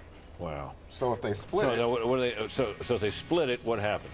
Democrats win, right? Yeah. If Democrats need Virginia, Montana, and Missouri. They need 3. They need all 3. Split. If Tennessee holds, all Republicans need, if Tennessee holds, is one of those 3. Montana, I'd say one of those 2, Montana or Virginia, to hold the Senate. Democrats need all 3, Missouri, Montana, Virginia, assuming Tennessee stays Republican. Wow. Missouri probably goes, so that it's Montana and Virginia, and the Democrats need to take both of those. Well, I'd have to say that we're down to what in Virginia now? 5,000? 3,000. 3,000 votes? We are About a 3,000 vote lead, is that right? We are not going to know until there is a recount in Virginia who's going to control the Senate. It amounts to that, you know, because there is going to be a recount unless Burns hangs on in Montana, where we don't have much vote. Or talent wins. So there's no way. There's no way, based on the calls that are likely to be made tonight, that we're going to know who has the Senate. Wait a minute. We're going to know whether Democrats. Well, we can come out of here with a certainty that the Democrats have won the Senate. It's likely to lapse over until either the wee hours of the morning or sometime tomorrow or beyond. It could. Well, let's see if we get the final vote in Virginia. I mean, if it's a 3, I mean, there will be a recount, but a recount does not usually move more than 500, 800 votes. I mean, I think if someone wins by 3,000 or 4,000 votes in Virginia, it's a pretty clean voting state. I would suspect that would hold up. So it's worth staying tuned, I think, for a few more minutes here, maybe even for an hour, to see where the real final vote in Virginia is. The Fox News channel is going to be on all into the wee hours of the morning, and before long here, my colleague Shepard Smith will take over. He is young and fresh and attractive and full of energy that I wish I had, and he'll be here to keep it going. And most of the team will be in place as well. So we'll be saying I'll be saying my goodbyes fairly soon. But we're just getting warmed up here, folks. And very little, as you've noticed, escapes our notice here at Fox News. So we'll be staying on. Some thoughts now. If there's anything, I mean. How far do we think this is likely to go in the House in terms of the number? Is this wave blowout, or is this strong midterm showing? This is well within the historical margins. I mean, assuming that it's 30 or something less than 30, the average for 60-year elections is 31.5 since World War II. And what about, has anybody done an average for 6-year wartime? That's worse, I assume. Yeah. Well, Mark's done it for 6 years with a president under 50%. Yeah, and so this is a sort of a standard 6th-year election. There's almost always something going wrong. Either it's Vietnam or it's Watergate or it's a recession or something happens in the 6th year. And this is a sort of a standard election. And the Democrats probably will interpret it as some sort of a mandate. I mean, after all, George Bush didn't win the popular vote in 2000 and took it as a mandate. Rammed through massive tax cuts and changed American foreign policy and all of that. He didn't stop him. Well, he didn't do that until 9/11. Well, he didn't do it till 9/11, but he certainly did it. His attitude seemed to be, I may not have won 50% of the vote, but I got 100% of the presidency. Yes, exactly. But it was more than that. It was also that he said, "Look, I'm elected. I'm going to do what I said I'd do in my campaign." Britt, here's why it matters whether Republicans lose 20 seats or 30 seats. If it is 30 seats, then that means that Democrats in the House will have a governing working majority, not just a numerical majority. They'll have enough if some of these few conservatives that have won drop off, and Nancy Pelosi will still have a majority. It will also mean that there will be a fight for the Republican leadership in the House. Remember what happened in 1998 when Republicans thought they were going to win seats with Speaker Newt Gingrich, and they lost 5 seats? Gingrich was gone.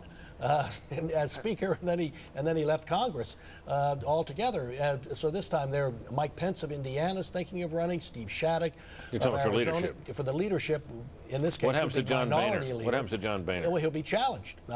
No doubt he wants to stay, but if they lose 30 House seats, it may be difficult for him to stay. But I wouldn't minimize the importance of this. A lot of people... He's not. No, Fred isn't. Mort is, I would say. A lot of people had thought that 2004 was the first time in 40 years a president got reelected with a majority of his party winning both houses of Congress, and indeed increasing their vote a little bit in Congress. There was a lot of hope for a permanent governing Republican majority, the Republican realignment that people had worked for so long and hoped for so long. Well, is that blown up now in your view? It's stalled out. I mean, you cannot now say, I don't think we can say after this election that it's a majority Republican country. We can say it is an evenly divided country. We're going to have a 50-50 Senate. It looks like, depending on, a couple of thousand votes in Virginia, it might be 51-49. We're going to have a slight, moderate Democratic majority in the House, presumably. And yet it remains a Democratic governorships. It remains a country with Democrats in positions of real power and authority and in control of at least one House of Congress. But from what we can see from all the polling and everything else, it remains a conservative country. It remains a moderately conservative country with a Democratic Party that's adjusted to that. A lot of us thought after the Democrats walked away from the Clinton legacy after 2000 that Clinton's attempt to change the Democratic Party had clearly failed.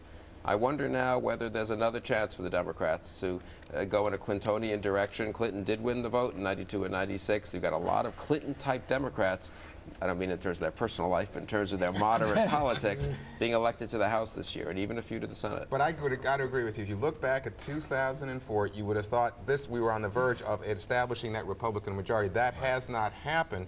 And what you have now is an opportunity, I think, for the Democrats to assert themselves in a way that I think is going to leave President Bush injured for his last years. I don't know that he can get anything done.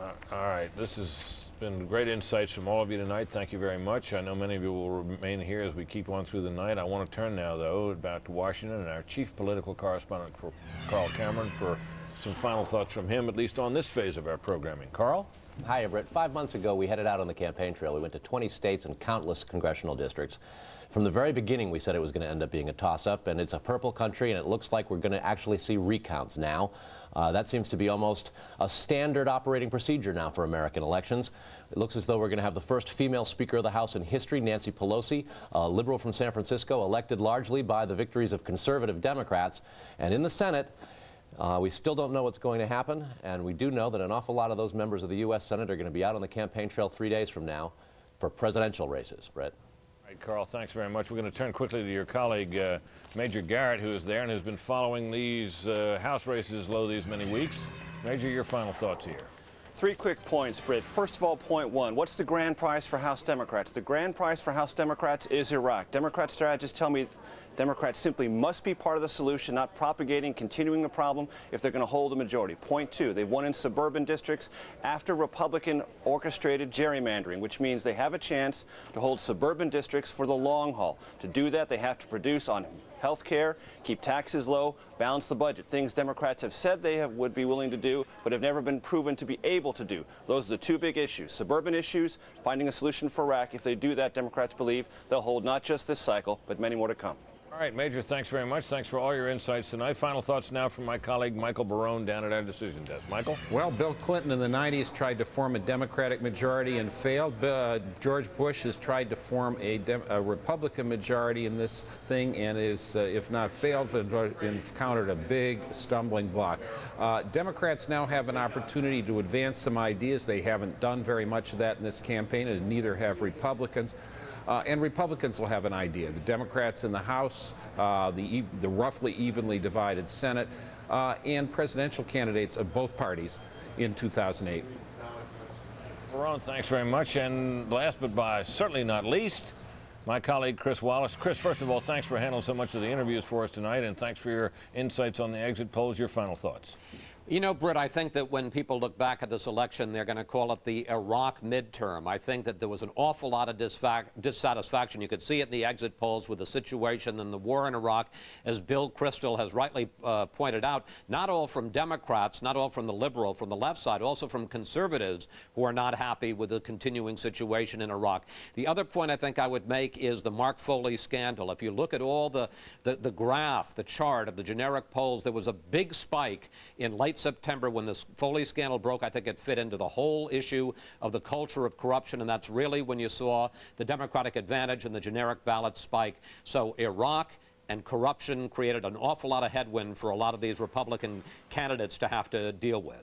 And as we've seen, they were unable to do it, at least in the House, and may prove unable to do it in the Senate. That, of course, is where all the late-night suspense is. And we're still, Chris, thanks very much, keeping an eye on 4 particular races. We're watching, and we can show you the boards such as we have them on those. We're looking at the race in Missouri. Jim Talent clinging to a lead with now 57% of the vote in, but as you can see, it's a 64,000 vote lead. Big cities can turn that around in no time. And we heard that Kansas City and St. Louis are still out, so who knows what that means in terms of the lead. John Tester ahead of Conrad Burns, now only 18% in Montana. We won't know much more about that for a long time. Tennessee is one where Republicans, at least, are privately very optimistic that they have won that. We are not prepared to call it, even though there's 88% of the vote in. And the Republicans will need more than that. They will also need Virginia to win. And this race has now Webb has now pulled ahead by a little less than 3,000 votes with 99% counted. We're headed for a recount in Virginia. We may not know the final outcome of that for some time. This concludes my portion of this broadcast, but my colleague, the very able Shepard Smith, will be here in just a minute to take charge. So thanks for watching, and thanks to all of our Fox News team for our coverage tonight. Good night from me.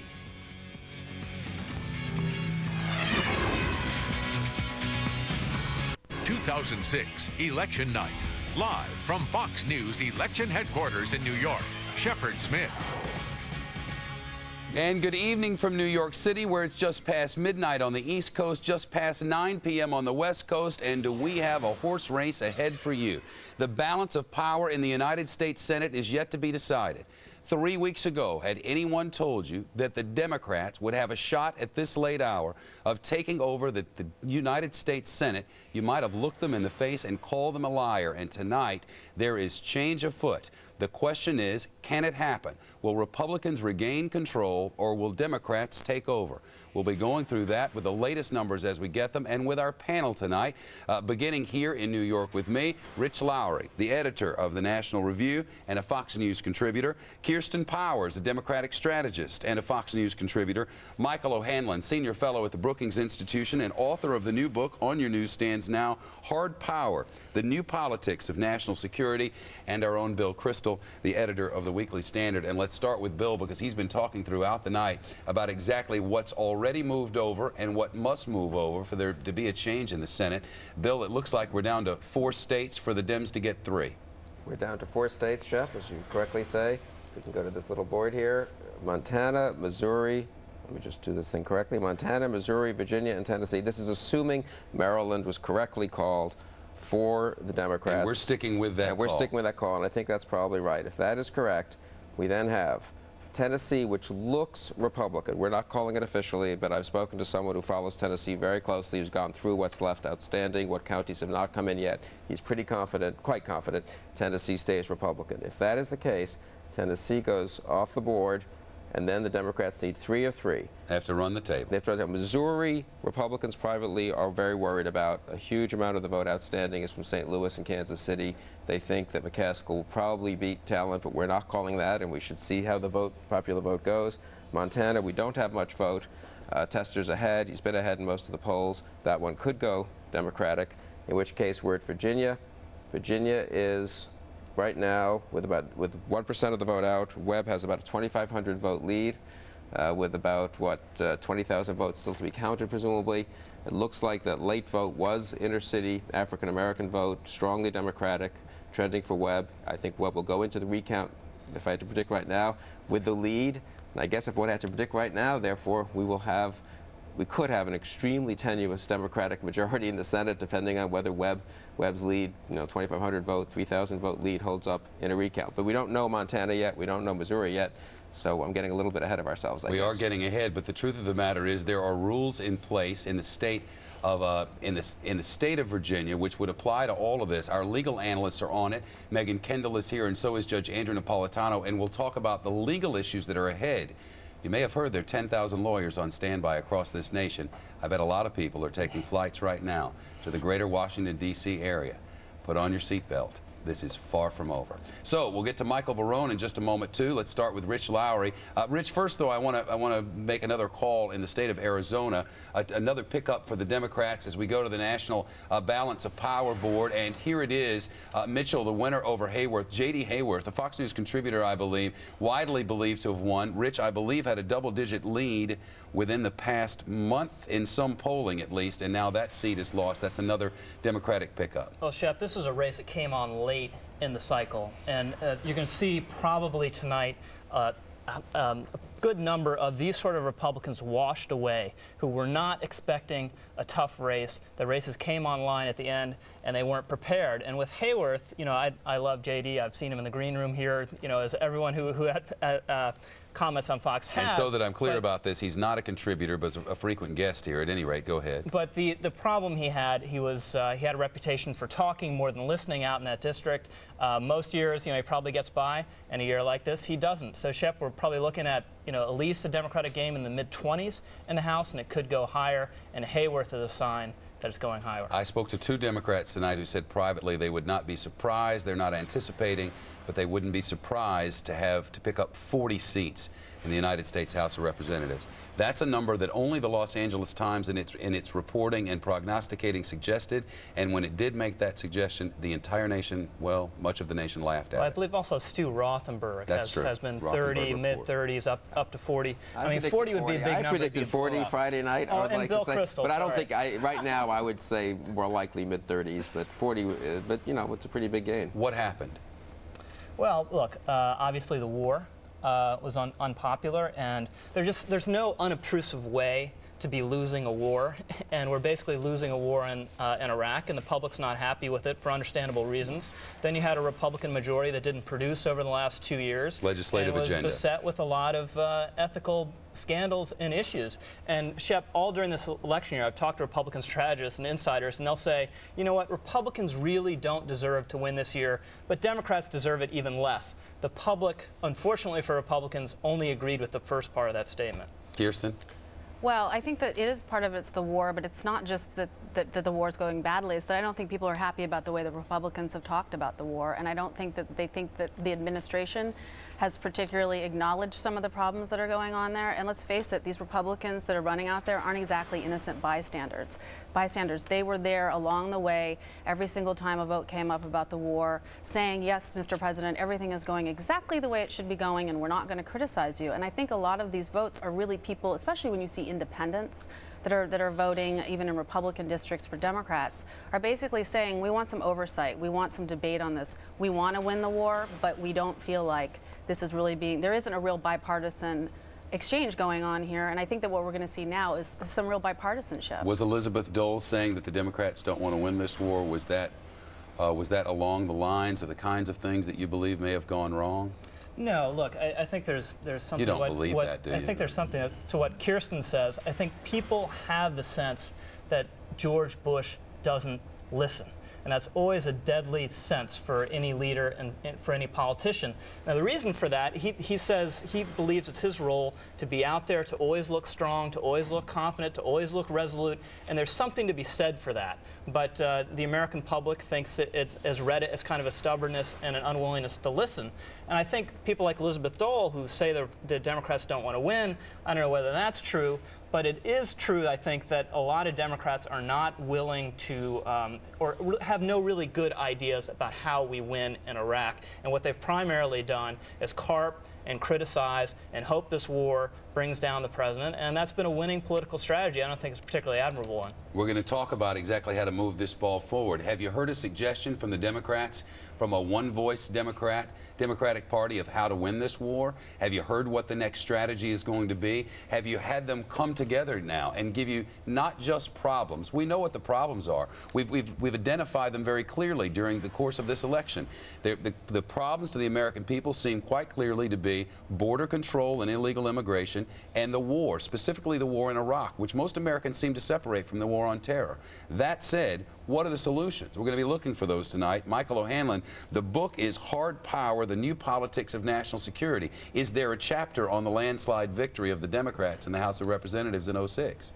Well, there is a chapter on what to do about Iraq, but we don't claim any silver bullet. And that's the sort of language that Secretary of State Baker also is cautioning we better be prepared for when he issues his report. In other words, we're in a bad shape in Iraq. And I think the message from this election is let's at least agree on that. There is not a mandate for withdrawal. There is not a mandate to give up. Some parts of the Democratic Party may want that. Not even the majority of Democrats want that. But there is a mandate to at least stop the nonsense that we've been hearing sometimes from the administration, that we should be pleased with how things are going, that absolutely we're winning, that kind of rhetoric that even the president has sometimes been vulnerable to participating in the last few weeks. After a year in which I think he's been generally more on message, a more sober tone. But the last few weeks in the election, he started saying things that really are hard to sustain with the realities on the ground. I think Americans want to begin from that basic diagnosis. Now, as you say, do Democrats have better ideas? Collectively, certainly not. Individually, there are some ideas out there. There are a number in our book. One of them certainly is the idea of trying to invigorate the economy in Iraq by trying to get people working. This is only a partial answer. It's not the core of the security problem, but it's one notion. Another one is to go with Leslie Gelb and Joe Biden's idea of a soft partitioning of Iraq. How do you do that? That's three autonomous zones, sharing oil equally, but otherwise largely governing themselves and policing themselves, so that you get away from some of this militia violence. But there's a lot more work that has to be done to flesh out that idea. Is there a plan? Is there a solution? Does anyone have one? And is this Democratic House of Representatives the House of Representatives of the far left of the Republican Party, or of the centrists who've been running all along? Do you think the ones who've been around for a while are going to take a back seat and move this thing to the center? We'll talk about that coming up in just a moment. And if you're a Republican who's still looking for something to hang on to, it's this. The United States Senate may still be yours. If you're a Democrat looking for more celebrating, look no farther than the state of Virginia, where right now it's as close can be, within 2,500 or 3,000 votes. There are just a few more to count. We should know shortly what you've decided 2006. Our election coverage continues 13 minutes past 9 o'clock on the West Coast. Answers are coming, and you decide.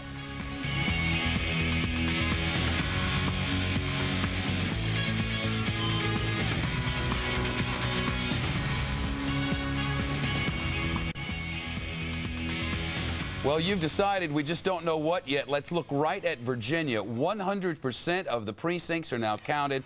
All of the votes are tallied. And the separation there, I am told, less than 1/10 of 1%. And you can see the numbers on your screen. It's less than 3,000 votes.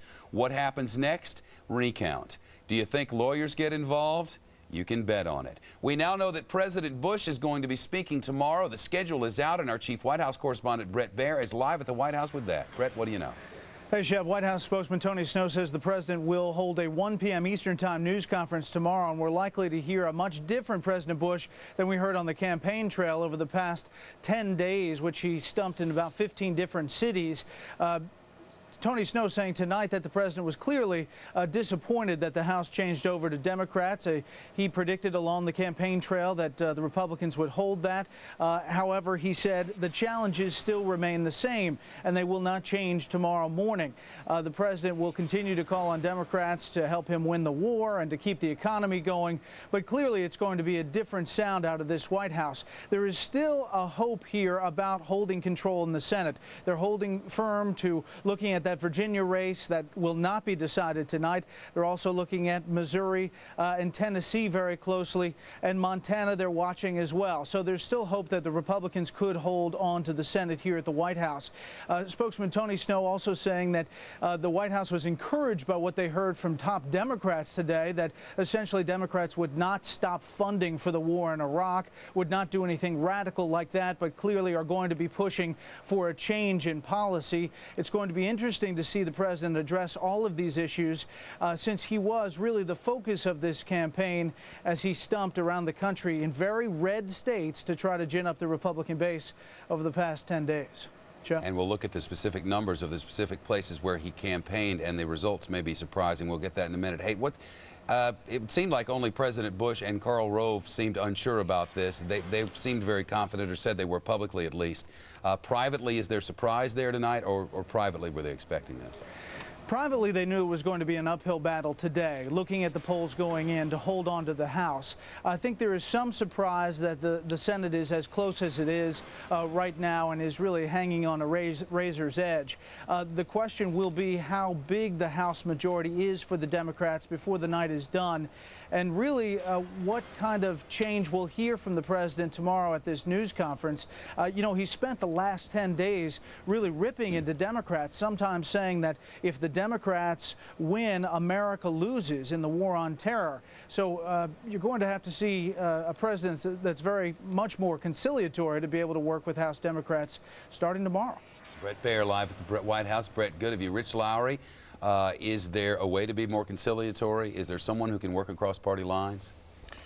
Yeah, well, I think he's going to have to look for a new departure in his Iraq policy, and I think a key element of that has to be, in some sense, to be more aggressive and send more troops there. But it's going to have to be coupled with some sort of outreach to Democrats. President Bush is going to have to say in some form or another, as any president would after an election like this, I have heard the message of the American people, and I'm going to respond to it. And I think with regard to Iraq, his administration needs a new look. I don't think Vice President Cheney or Secretary of Defense Don Rumsfeld have a lot of credibility when they're out defending the war. Are you saying that Rumsfeld and Cheney should go, Rich No, Lauer? I'm not saying Cheney should go. Are you saying I think you should Rumsfeld should go? look at the Pentagon and at least have a new Iraq czar or someone else.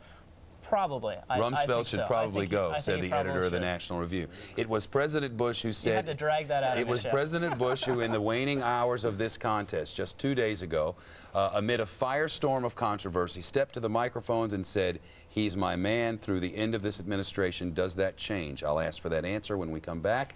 In addition, who's the statesman? Who steps up for the Democrats and for the Republicans, gets together on Capitol Hill and says, let's stop talking about things about which no one cares. Let's come up with some solutions to the things that the American public have said are problems.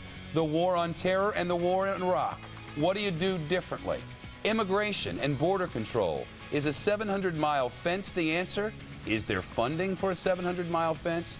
Is anyone taking it seriously? Were they afraid to before the election, but might not be now? We'll also get to Michael Barone down in the decision room where they're working to decide what you've decided in the state of Virginia. The United States Senate clearly rests on the backs of people in that very state. What next? Stay tuned.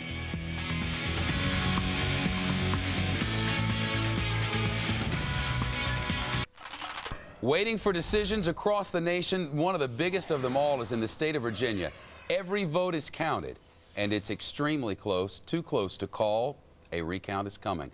Michael Barone is the man who keeps track of the district by district. Michael, what happened in Virginia and what's ahead? Well, what happened in Virginia is that George Allen, who started off this race thinking about running for president, is now ending up the race thinking about a recount. Shep, you know, he made several mistakes along the way. Some people think he employed a flawed strategy. Northern Virginia didn't help. Northern Virginia, up around inside the Beltway around D.C. area, has become a heavily Democratic area during the Bush years. So, you know, put it all together. Virginia is, you know, is an undecided race. Taking a look at the state website, Shep, the last precincts that need to be counted still, you've got 4 in the 3rd congressional district. Oh, there are some to be counted, because our graphic says 100%.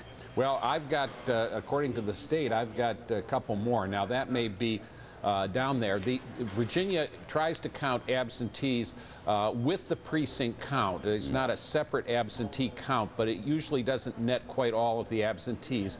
It may get 90 or 95% of them. There's no extended deadline for military ballots. They have to be in by November 7th. So there's not much room for change, but remember, both parties, and particularly the Republicans, have been putting on an absentee ballot drive, so there may be some, in that small residuum of absentee ballots that have not yet been counted, there may be some to move this result a little bit in one direction or another. But this is a very close race, and interestingly, quite a few of about 20 of the black precincts, or precincts in the black majority 3rd congressional district, reported late in the game. And which is the reason for that late tightening. Yeah, and that's the reason why Jim Webb was making up and making up votes, and not making them up in the sense of creating them out of whole cloth, but was rather eliminating or narrowing what had been a plurality for George Allen to the point where it becomes a plurality for Jim Webb. Yep, sounds like that's going to be a recount for sure. Bill Kristol, if we leave that sort of in flux, that means, well, what's Tennessee looking like? Tennessee, Bob Corker and Harold Ford Jr., it's been close, but it looks like there's separation. Yeah, AP has called Tennessee for Corker. Our decision desk, which is cautious, says they're right on the cusp. They're not quite ready to do it. But I personally am going to say that Republicans are going to win Tennessee, and that one is going to go off the board, which means the Democrats then need to win Virginia, Montana, and Missouri. All right, but let's start with Missouri. Missouri is very, very close. I've seen you making phone calls. What are you hearing? What I'm hearing is that the Republicans in Missouri fear that most of the outstanding vote, or much of the outstanding vote, is from St. Louis and Kansas City, from Democratic precincts, mostly inner city, and they think McCaskill pulls out Missouri. No one's called it yet. To my knowledge, we certainly haven't. If Missouri goes Democratic, let me do this here if I can do this well. Missouri moves over. Missouri moves over. Virginia is now, I guess you'd have to say, slightly Democratic, just at the edge there. You're That's right, brilliant. because it's 2,400 votes. It's Yeah. 1/10 of 1%. There's about 2.3 million votes been cast in Virginia. 2,400 vote margin. And Montana? Then Montana, Tester is ahead. He's been ahead in most of the polls. That's the Democrat. No one's calling it yet. Tester is the Democrat against the incumbent Conrad Burns. Most people I've talked to tonight seem to think there aren't as many experts on Montana politics as there are in Virginia and Tennessee and Missouri. But those who have followed a little bit in Montana, Great say Falls, hello. It's close. It's close, though. That one we need to see the real vote. Most people would say I think that Tester's likely to win it. But that one could also be very close. Sounds to me like you think what we're told. Well, there's Tester and Conrad Burns, and there's some degree of separation there, but that means nothing. 28% of them are in, and we don't know where they're from. Great Falls, where's Great Falls? Where's Billings? Those will be telling. I do think, if you had to predict right now, you would probably say that the Democrats will pick up Missouri and probably Montana, though we only have seen 28% of the vote, and then they would win the Senate if Webb's 2,400 vote margin in Virginia holds up in a recount. 2,400 votes isn't nothing. I mean, I think in most very few recounts in American history have turned over that many votes. 800's a high side. Right, unless unless there are weirdness. big irregularities. So I suppose right now the odds are slightly better than 50-50 that the Democrats win the Senate, but I'd sure like to see a lot more vote from Montana. Here's my before guess. saying this. Virginia is changing from Virginia is for lovers to Virginia is for lawyers. You watch. Hey, I think down there Juan Williams is watching all this for us. Juan Williams, senior reporter for National Public Radio and a Fox News contributor. Juan, I heard the predictions. That you sounded confident that the Democrats would do something, but this many and this early? No, I didn't. I got to tell you, I didn't think that it would come so easily. And when I say that, what I mean is if you look back just to when the president won the second term, I thought that it was possible that with the normal 60-year dip that there was going to be some gains for the Democrats, but I did not think it would be sufficient that they would challenge for the Senate. I didn't think it would get anywhere close to that. I thought it was possible that they would get the 15 and come close to the House, but what we're looking at tonight is much more than 15. Even with some of those districts in Georgia still to come, possibly remaining in Republican hands, we're looking at really a strong effort on the part of Democrats in what looked like at one time was going to be a strong Republican permanent majority, which is what Karl Rove had been building towards. And when it comes to Iraq, Shep, the changes I think you're going to see, the Democrats have to exercise a stronger brand of leadership. Previously, there was no established Democratic leader to be called on. I think now Pelosi's in place. I think even in the Senate, you're going to see Harry Reid, who's going to be potentially the Senate Majority Leader if what Bill Kristol says is right. And so Harry Reid is going to have to come up with a plan that he's going to have to be able to take to the American people, take to President Bush, and say this can work. The most workable plan that the Democrats have out there is one that is put forward by Joe Biden, the senator from Delaware, who calls for some kind of partition, possibly establishing U.S. troops at the border. And then, of course, there's more talk about putting more American troops in Iraq and fighting the terrorists there. So there are all sorts of ideas out there, but now that the Democrats have done sufficiently well in these midterms, it's incumbent on them to exercise real leadership. Okay, you won, now what are you going to do? It's one of those deals, and they might celebrate tonight, but tomorrow morning they're going to have to come to terms, and I think the American people are going to have high expectations for what their ideas are going to be. Juan Williams, thanks. This is a Fox News alert. Fox News now projects the state of Tennessee goes to the Republican, Bob Corker. Bob Corker, the former mayor of the city of Chattanooga, a businessman, a man who had largely at least split the Republican Party during the primary, and we'll talk about that in just a minute. Bob Corker, Fox News projects the new United States Senator from the state of Tennessee. This is Bill Frist's seat, which was vacated. Bill Frist said he would be out, and he was. And at least at the current projections, with 94% of the vote in, Corker leading forward by about 50,000. Now, Bob Corker is a man who divided the party during the primary season, and from right and business, it almost seemed like. And it was bloody. It was bloody, Bill Kristol, and it was bloody along the way in the primary season. It was. My experience has been party leaders, party operatives hate primaries. They're always trying to clear the field. Let's have an uncontested primary. I remember in '98, the Republicans were so proud that they cleared the field in California for Dan Lundgren to run for governor. The Democrats had an incredibly bitter race. The Democrats won gubernatorial general election by 20 points. Chuck Schumer won a very bitter race in the New York primary in 1998. D'Amato, of course, in 98, hosted to renomination in the primary. Schumer clobbered D'Amato. I've always thought that running a tough primary does not hurt a candidate. It often helps him. And also, look what Corker did. Improved during this race. There was a month or so out from the election where there was real panic among Republicans about this race because Harold Ford is such a fantastic candidate. And Corker, he brought some new people in and really ran a fantastic campaign. And most years you'd say the same candidate. Well, that's more or less true. Most years you'd say a Republican winning in Tennessee, no big deal. But this year it is a big deal. And one of the ironies of this night is that you had, I think, the two best Senate candidates losing. Michael Steele looks like he's going to lose in Maryland, and now Harold Ford, who both won, ran great campaigns and are incredibly winsome candidates. Now, I promised I was going to ask, who's the statesman? Who's the one who's going to come up and try to shake hands? Who's the Tip O'Neill with the glass of scotch? I mean, who is it? Who's going to try to get something done instead of squabbling up there on Capitol Hill all the time? Have the people spoken or what? Can you get your stuff together and fix some of the problems? Well, we'll get to Kirsten Powers about that in just a moment. Tennessee's off the table. That goes Republican. Now it's down to 3 states. 3 states, including Virginia. And as goes Virginia, probably so goes your Senate.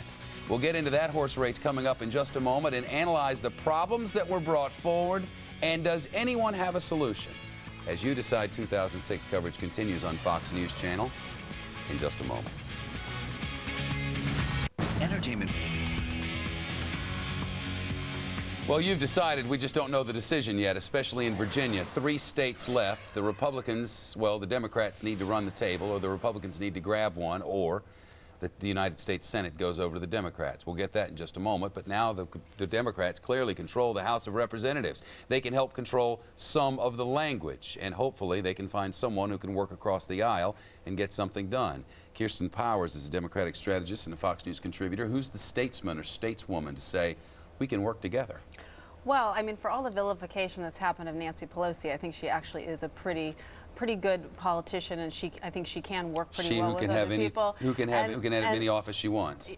Look, people say things in the lead up to elections that maybe aren't as maybe advised as they should be.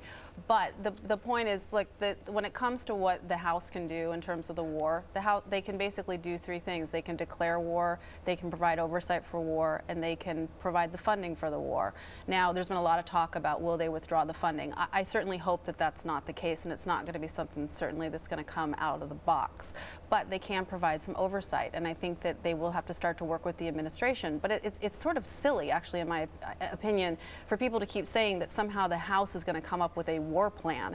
The House doesn't come up with a war plan. The president comes up with a war plan. Maybe the House could provide a roadmap toward let's get something done. That's right, and I think, but Shep, you just hit on exactly what hasn't been going on. That hasn't been happening with the Republicans and the president. They have really just been saying whatever the president says is the way to go. And what you need to be having is more of a real back and forth, and people questioning the president and saying, look, we don't really feel like what you're doing is the right direction. Let's work together. But it's up to the Pentagon and the president to come up with the plan. Well, somebody's going to have to come up with a way for everybody to start working together in some way. Well, I think that's part of the message here, And I do think that isn't if we, yes, and I also think if we end up with the Senate, then we'll be in a better position for some statesman-like behavior. Michael O'Hanlon has thoughts on this, but first George Allen is speaking. He's just thanked his family for all the help that he's been given, and George Allen, part of a previously almost unthinkable night, certainly a couple of weeks ago. Nobody predicted this many, at least there's no one up high. Let's listen to George Allen for just a moment. The rights of people are enshrined and protected in our Constitution. We are a representative democracy. This has been an interesting election, and the election continues. As Senator Warner said, good morning, Patriots. And all of us have worked very hard, and all of you all who are still here tonight have worked so hard with a tremendous amount of dedication, efforts, devotion, and prayers to this campaign. I also thank the great efforts of my campaign staff who are around here somewhere.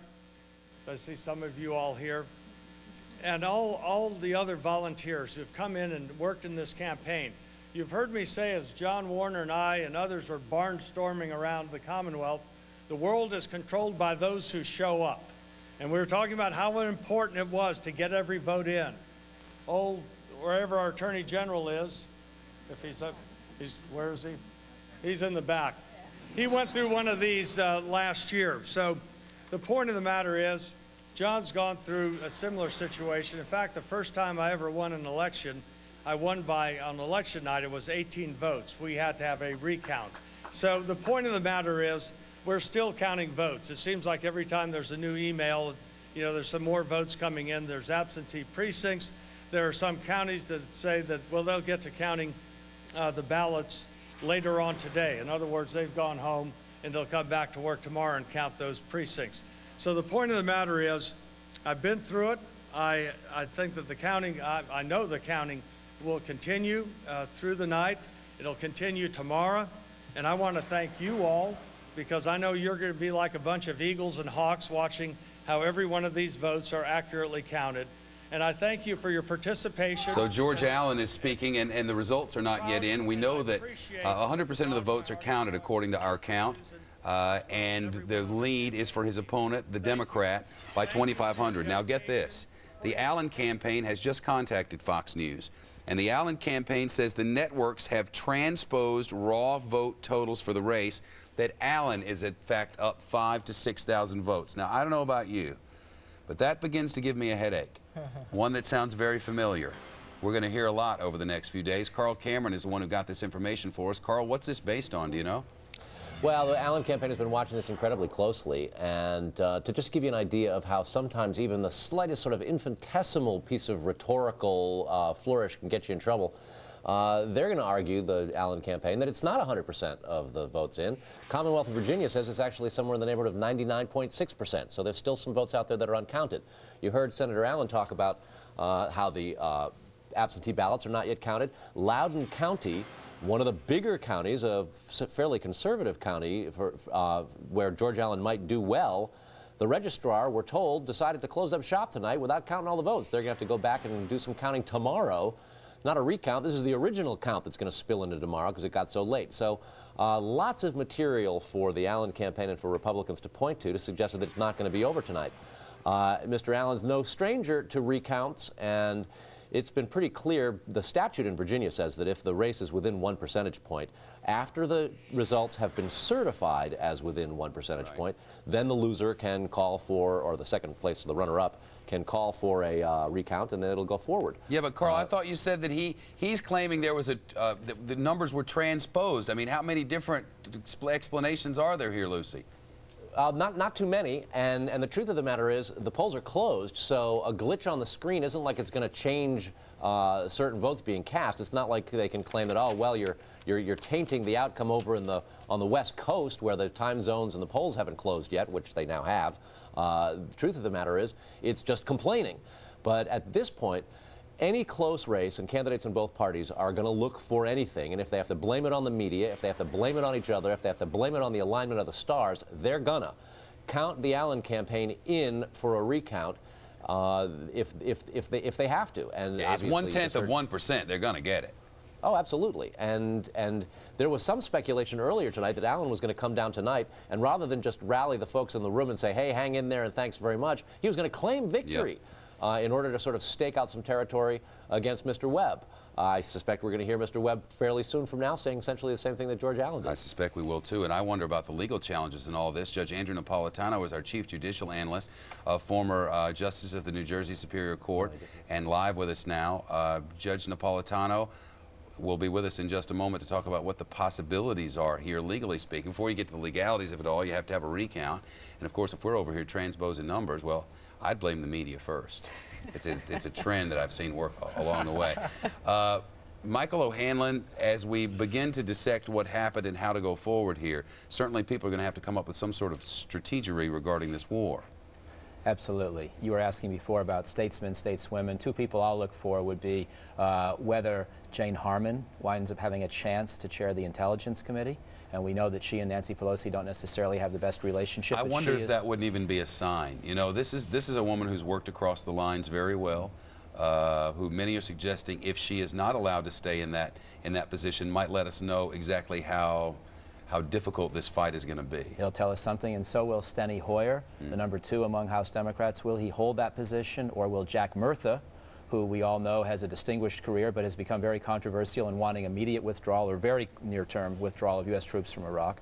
Will he challenge Murtha and be successful? Those are two very big questions in terms of determining how the Democrats in the House take on the Iraq issue. I remember distinctly because I got evil email about it from one of my bosses, sitting next to you on this in Studio B one afternoon, and you said, right after this election is over, mark my words, right after this election is over, they're going to make changes. Are they going to make changes, Bill Kristol? They being president? The president. I think Donald Rumsfeld will step down as Secretary of Defense. Will step down without being asked to, and Correct. that's how he gets around his statement of 3 days ago. I believe that will happen. And in terms of the Democrats in the House and the Senate, I would point to two additional people. Rahm Emanuel, who will get a lot of credit for this Democratic majority, which looks like it'll be in the 15 to 20 seat range now, probably a 30 to 35 seat pickup. He is a worked in the Clinton White House. He's a Clinton Democrat. He's been pretty quiet on the war. He's not a foreign policy expert, but he's not going to want, I think, to go in an extremely dovish direction. I think he will strengthen the Steny Hoyer, let's call it, faction in the House Democrats. And Joe Lieberman.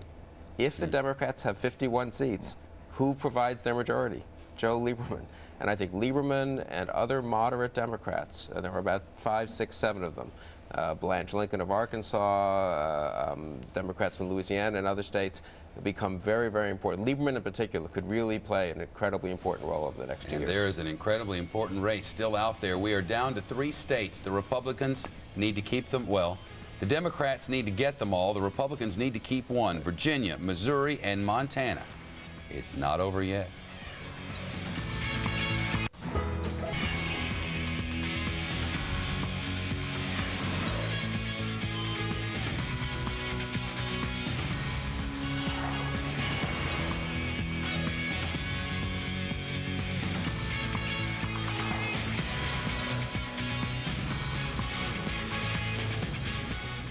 Quarter to 1 on the East Coast, quarter to 10 on the West Coast, and there is an accusation now from the Allen campaign in the state of outside Washington. It's called Virginia. Yes, it's late.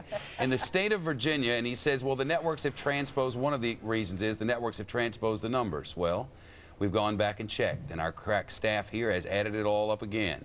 With 99.26% of all votes counted, the separation in votes is 1,726. That means recount. And if recount doesn't go the way each candidate likes it, and it won't, only one will like the recount, then the lawyers. We'll get to Judge Andrew Napolitano on that in just a moment.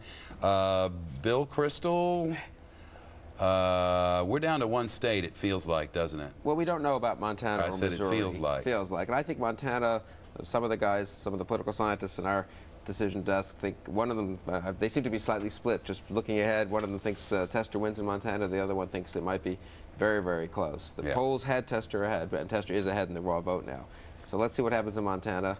God, it's really unbelievable if we come down to a recount for a Senate seat, which determines the majority in the Senate. If Don Rumsfeld steps down, well, who steps up? That's a great question. Like, no one's thought of this. They've thought of this. One of the arguments that's been made on Rumsfeld's behalf by his conservative defenders is who is the alternative, especially if you're assuming a fairly toxic confirmation environment. So I don't have any great ideas off the top of my head. You know, and you can make the argument, I think, Kirsten and Michael, I think you could make the argument that the problem, according to the American people here, is what's happening, not who's punching the buttons. I mean, if you put another figurehead in there, you still need, people have spoken, some sort of change in strategy. I mean, you either go with what Bill Kristol said, which is add a bunch of troops so that when you move from place to place, you hold what was there, or you scale back, pull out, subdivide, and hope. But it would send a good message, I think, to people. If, you know, to have Rumsfeld, he's become a figurehead. He's become the face of the war. And so whether fairly or unfairly he's been asked to step down, people associate him with what has gone wrong. And so for the president for him to resign and for the president to replace him with somebody else would be somewhat of a fresh start. And I think that would be the American people would respond well to that. Yeah. Why are you looking at me, Chef? I don't know. I thought you might have something to say there. Anybody else? What's going on in the brain's head right now? What's Karl Rove doing now? I mean, well, I think he's blanching at some of these House seats that are probably going to go tonight, and but he's also thinking a step ahead and you know how to make a lemonade out of this lemon. But if you look at historically what happens after elections like this, a White House is set back on its heels for a while, and it takes a while for the results to sink in, and then accepting the results. It's it's kind of a grieving process, and then figuring a way forward. And I think at the moment, if what we're hearing about what's going on in the White House is correct, they're a little bit still in the shock mode, and they will be for a while. I'm not going to give you officially what was read, but from our correspondents there, but I think they're somewhat stunned on some level. What does President Bush need to say tomorrow, Bill? I was thinking about I think his press conference tomorrow, his statement tomorrow will be very important, much more than the usual sort of post-election courtesies. I'm sure he'll be pleasant and to Speaker Pelosi, and we'll see what he says about the Senate. But I mean, he really needs, in my view, he's president for the next 2 years. And American foreign policy depends on a strong president. Now, that doesn't mean he can't be bipartisan in many ways, but he has to govern. They cannot go into a sort of defensive crouch in the White House and pretend that they can just wish away the next 2 years. The world is too dangerous. So I think he needs to be, from my point of view, there are strong things he could do, hawkish things he could do, but some of them could also be bipartisan things. But he really needs to sit down and have a serious strategy for governing on both foreign and domestic policy. Do we as Americans need a serious talk? There is, no matter how you feel about President George W. Bush, you must know by now that he believes what he's saying. And I think there are a few on either side of the political fence who would say anything other than when he says he believes this comes down to civilization here, he means it. Does someone need to look the American public in the eye with that in mind and say, this is a call. It's time to step up and realize what the cost of a loss is in the war on terror. If you lose the war on terror, you lose the civilization as we know it. That's what he said. That's what he believes. Have we been properly motivated? Have we been told it's time to stand up and sacrifice for this nation and for this way of life? Or have they just been rhetorical overloads? Who talks and what do they say? And is the Senate gone? Stay tuned. The United States Senate rests on 3 states, Montana, Missouri, and Virginia. And Virginia, Virginia is 1,792 votes separating with more than 2 million votes cast. 1,792. There's a recount coming, then lawyers probably do. Get your flights booked. Judge Andrew Napolitano is with us now, our chief judicial analyst and former New Jersey Superior Court justice. Hey, Judge, I guess this recount is something that's just more sort of a matter of course, and then it gets fun. Absolutely, Shep. Virginia, like most states, has a statute which requires when the difference between the 2 candidates is less than 1/2 of 1%. And this is 1/10. Correct. The recount is automatic. But the recount, remember, is a mechanical, ministerial function of adding up numbers and checking them and double-checking them. The lawyers really don't come into play unless someone's going to say, hey, you shouldn't have counted that ballot or you shouldn't have let that person vote. Those type of arguments are really at a minimum at this point. And in modern history, Shep, Bill Kristol knows this, recounts rarely change the outcome. In fact, they usually reinforce whoever was the winner at the time they started the recount. All right, and then we'll talk about the legalities of all of it. But first, we have a little breaking news coming in from Major Garrett. He's been covering the House for us all night and has new information about the new majority leader. Major? Well, Shepard, you guys were talking in New York just a few moments ago about will there be in this new Democratic House majority a potential fight right off the bat between Steny Hoyer, who stands to be the next majority leader, and John Murtha of Pennsylvania, who announced long before this election was even settled that he might consider a race against Steny Hoyer. Now, look, I've talked to a lot of Democrats who think this would be the worst thing possible for the party. Right after winning control of Congress for the first time since 1994, to have a big public dispute right in this leadership ranks. I picked up some information tonight that suggests that Jack Murtha is reconsidering challenging Steny Hoyer for that #2 slot in the House Democratic leadership. One reason he is considering that is because he knows the party doesn't want to have a public fight. What might Murtha take instead? I have been told by Democratic sources that one thing he is looking at and considering is a possible run to be the chairman of the House Appropriations Committee. Now, why would that matter? Well, in the House, the Appropriations Committee writes every spending bill for the government, including those for the military. That would put John Murtha in the center of any debate with the White House and the Senate on funding for the Iraq War. That would be, in his mind, a way of the Democrats thanking him for putting war center in this issue and this campaign, and also a way to thank the party for not challenging Steny Hoyer, meaning solving one of their problems. In exchange, they solve one of his, make him a central player in not only the future prosecution of the war in Iraq, but also how to pay for it and how much. Shep? All right, Major, thanks. What is that? What sort of a wrench does that throw into things, Kirsten? Well, That's quite a challenge. if he runs against him? If he challenges, If he yeah. challenges him, it's not good, obviously. And I think that they'll do probably whatever they can to keep him from doing it. And if he is interested in the Appropriations Committee, I would suspect that they're probably going to have that conversation with him. Is it a foregone conclusion that Nancy Pelosi is the Speaker? Yeah. Foregone conclusion. I No think one it will is. challenge her. No one. Look, there are some blue dog Dems that are coming in who have said that they don't know if they would vote for her. Maybe somebody will think about How voting against Democrats her. win these I seats? think, How'd they look, do it? I think They centered, didn't they? Sure, absolutely. And She's I think not that there's- center. She's not, and I think that it's a good thing for the Democratic Party that we have a lot of people coming in who are centrist Dems. That's why they were able to win. That's why they were able to win in red states. Is this and the in conservative party of? districts. Is this the party of Ted Kennedy and Nancy Now, Pelosi and Barbara Boxer and Dianne Feinstein, or is this the party of the newcomers? I think is this the party of the moderates? It's a diverse party, and I think there are going to be Ooh, a lot of Nelly. there are a lot of moderates, but there's still Nancy Pelosi still is going to be the head of the party. I think it's very difficult to make an argument that the person who was in charge when the Democrats took over, she's going to be the first female Speaker of the House. It's going to be a tough uphill climb for anybody who tries to challenge her. But because she's going to have a lot of moderate and conservative people in her caucus, it's going to have a real impact on how the Democrats interact. I think.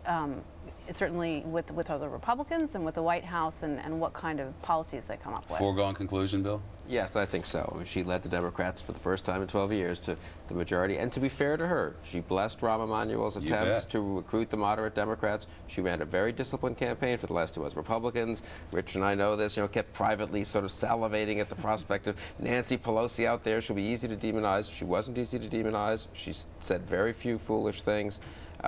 She raised a lot of money for Democrats, including for moderate and conservative Democrats. There was a lot of Republican overconfidence, I think, that Nancy Pelosi wasn't up to the job, and so far you've got to say she's done pretty well. Yeah, I think that's absolutely right. And look, for Democrats, the absolute imperative is to be responsible, to project an image of competence, highlight the popular issues, but don't go crazy here.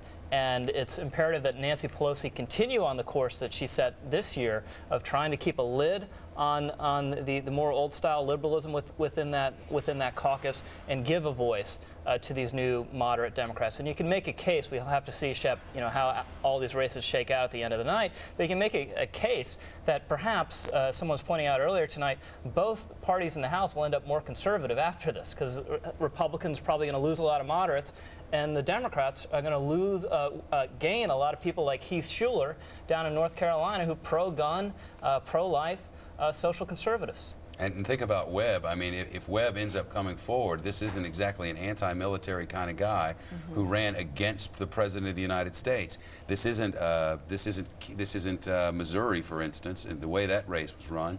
I mean, the people who have come forward now are right in the middle. I mean, I take a look at Tennessee, which was in the mix until just a little while ago. Yeah. 2 candidates in 2 different parties, different color skin, running as the same guy.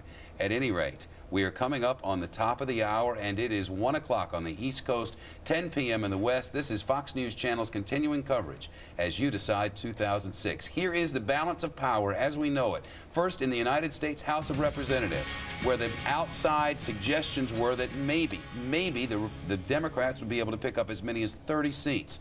It now appears somewhere between 30 and 35.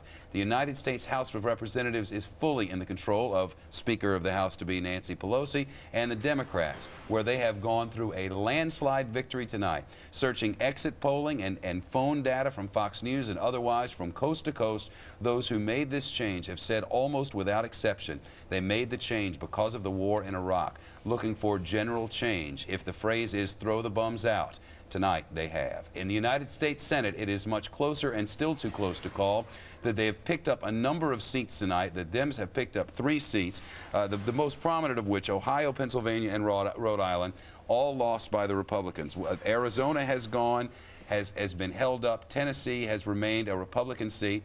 It was vacated by Bill Frist and picked up by Bob Corker, the former mayor of Chattanooga. So we're down to three.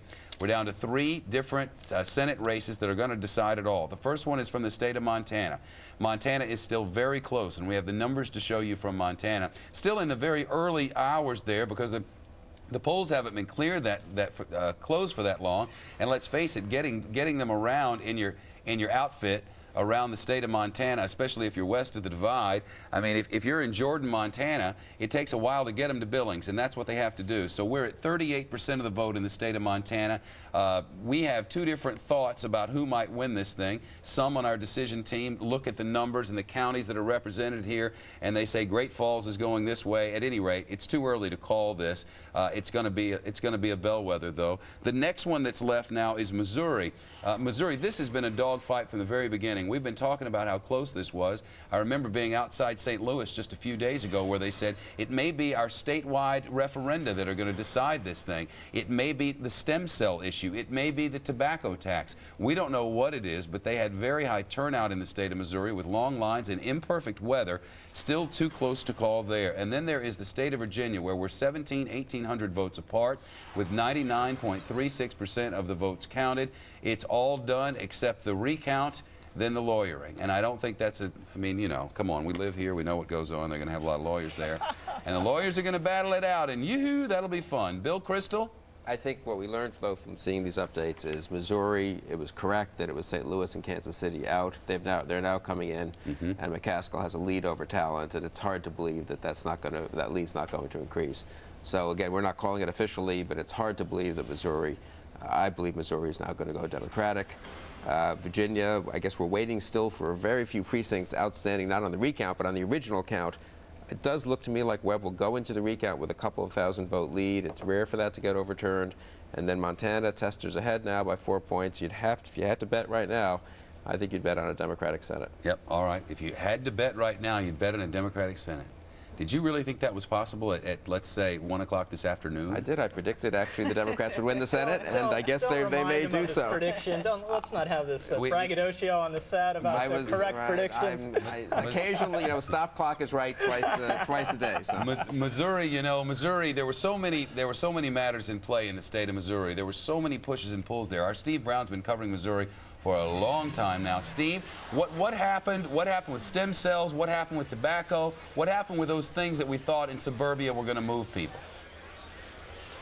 They didn't move them quite as much as people here thought, or certainly not as much as some of the conservative factions here in the state of Missouri would have liked. I don't think the stem cell issue really resonated quite the way that a lot of conservatives and perhaps the Republican Party of the state of Missouri thought it would here in this particular state. We've got about 75% of the vote tallied here, and right now Jim Talent has himself about a 40,000 vote lead over Claire McCaskill. My last check of the way the state is counting the vote, that includes absolutely none, zero, of the city of Kansas City. Wow. That is one of the two huge blocks of Democratic votes in this particular state. This is a very typical Missouri election night. The smaller counties where the Republicans dominate and have fewer votes to count, they're in early. So basically, it's incumbent upon all of those Republican counties to get out the vote and provide a huge margin, because they know those two cities, St. Louis and Kansas City, Democratic strongholds, are going to report last, and they're going to report big for the statewide Democratic candidate. That's exactly what's happening here tonight. Over the course of the last hour, we've seen Talent's lead go from 70,000 to 50,000 to 47,000 to 40,000, with about 25% of the vote left to count, and the entire city of Kansas City. Yeah, and thankfully we've been able to update some of those numbers since then, and some of Kansas City has been coming in, and he's dead on. He's spot on about Kansas City and St. Louis. But you know, the thinking going into all this, and let's go back to all the thinking. The thinking was that suburbia was going to vote more, not just in Missouri, but in a lot of the middle America. The thinking was that the wedge issues and the wedge referendum would drive the right-wing base of the Republican Party to the stem cells. Didn't do it. Gay marriage didn't do it. South Dakota, where they tried to have this, this ban on all abortion, not making it. All of the wedge issues, they didn't wedge. Are the old rules gone? Well, like the gay marriage or the marriage being only between a man and a woman passed in Virginia ran way ahead of Allen. Maybe Allen should have done more to make the race against Webb an ideological race instead of a race of personal attacks. I think people will be critical of Allen's race for quite a long time. He thought that Jim Webb had written some slightly odd scenes in his novels, and that could be used to drive. Well, this was after what was perceived as a racial slur. Yeah, well, he never, George Allen never recovered from the macaque incident. And this is a real stunner. I mean, the political class had sort of absorbed the idea that what Allen would lose over the last couple of weeks or so. But if you just go back 6 months or a year ago, people were talking about George Allen as an extremely plausible presidential candidate. And I think is rattled by the macaque mistake and then never really found his footing again. And he used the word about 20 minutes ago, George Allen, when he was on our air, when we were picking up a speech, that this was an interesting election. That is the understatement of the night. This was a nightmare for George Allen, and it looks like he's not going to survive it. Did he get the blame? Does George Allen get the blame? Yeah, absolutely. As a high-ranking Republican official told me, thinking about this race and a couple others, you know, this would be a great business if it weren't for candidates. But you do have candidates, and they make mistakes, and campaigns always matter. You think it's possible, Michael, I know this is really off your expertise, but you think it's possible that next time they might try to come up with some solutions? Because you know what they seem to do this time, and Bill Kristol, you said it, they seem to delay the decisions until after the election. Coming up pretty soon, we've got a guy who's going to give the president an excuse if he wants one. He's going to give the president an excuse to change the rules of engagement and change them big, right? I think this was the last election for a while that won't be about the future. This was about the past. George Bush himself managed to escape a referendum on his own presidency in 2004. We had had 7 or 8 straight months of bad news in 2004, and thanks to Mr. Bush's political skills and perhaps some mistakes by his adversary in that election, he won with 8 straight months of bad news from Iraq, a year and a half after he had declared mission accomplished. So he escaped having that election be a verdict on his policy in Iraq. This time he didn't escape that.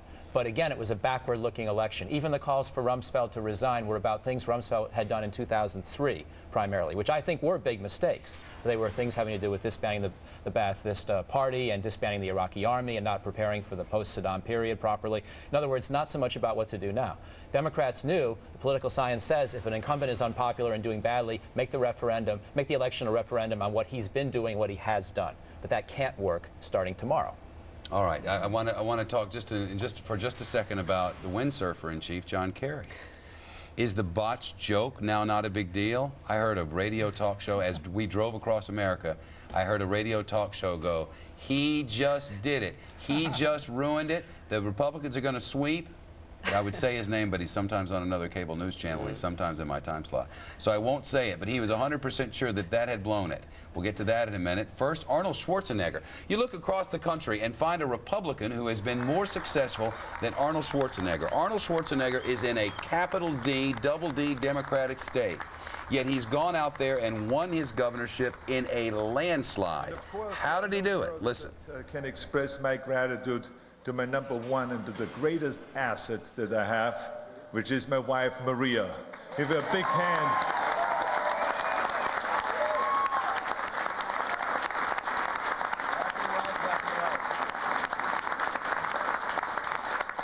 I want to thank you, Maria, for all the great work that you've done. I mean, throughout the whole year, you've worked very hard on this campaign, and I know I would not have won without your help. So thank you very much. A big hand again to Maria for great work. You know, how did he do it? Rich, what is it that guy has done out there? I mean, because don't tell me California doesn't have problems.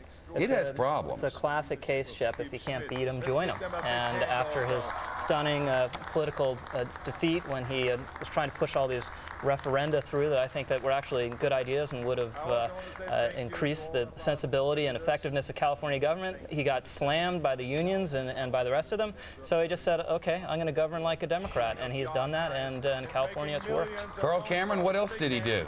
Well, one of the things that he did was he fired a whole bunch of people, and he brought in a campaign staff that was essentially part of the Bush White House. A whole bunch of Bushies from the 2004 re-elect campaign trucked out there to Sacramento and L.A. about 7 months ago, And they took then Governor Arnold Schwarzenegger, who was at a whopping 35% approval rating, and they pushed him into a victory. They pretty much clobbered Angelides about a month and a half ago. He was so far down in the polls that unless Schwarzenegger really screwed up, there was no way he was going to lose. And it was a combination of things, not the least of which was recognizing the voter discontent in California and adjusting for it. And there's an awful lot of Republicans who were telling George W. Bush in the early part of this summer he could take a lesson from Schwarzenegger and change his strategy a little bit, suggest that he heard the American voters' discontent over a variety of things and it might help Republicans. It certainly helped Arnold Schwarzenegger. But it wasn't until just recently that the president began to sort of acknowledge that, yes, there would be some new strategy coming out with the Baker Commission and a variety of other things, allowing Republicans to say, wow, the president seems to get it, and sort of temper some of their stay-the-course rhetoric in order to get more in line with the American mentality. All right, Carl, our Anita Vogel has been covering Arnold Schwarzenegger as well and has watched those same sort of changes take place. And our goal when we were out in California a week ago was to try to get an interview with Arnold Schwarzenegger and ask him these questions about what maybe Republicans can learn from him. It was clear that things weren't going perfectly. Anita Vogel's out in Los Angeles for us. Anita, what about it? Can't go to her at the moment. All right, well, here's what we're going to do next. John McCain is up. John McCain, called by some at one point senator from media, was up for some time. And what we're going to ask John McCain in just a minute exactly what it is the president or the Republican Party needs to do now, what sort of changes the president needs to make now, whether Don Rumsfeld should step down now, and what the president will say tomorrow, 1 o'clock Eastern, 10 p.m. Pacific. Does he get it? We'll be back.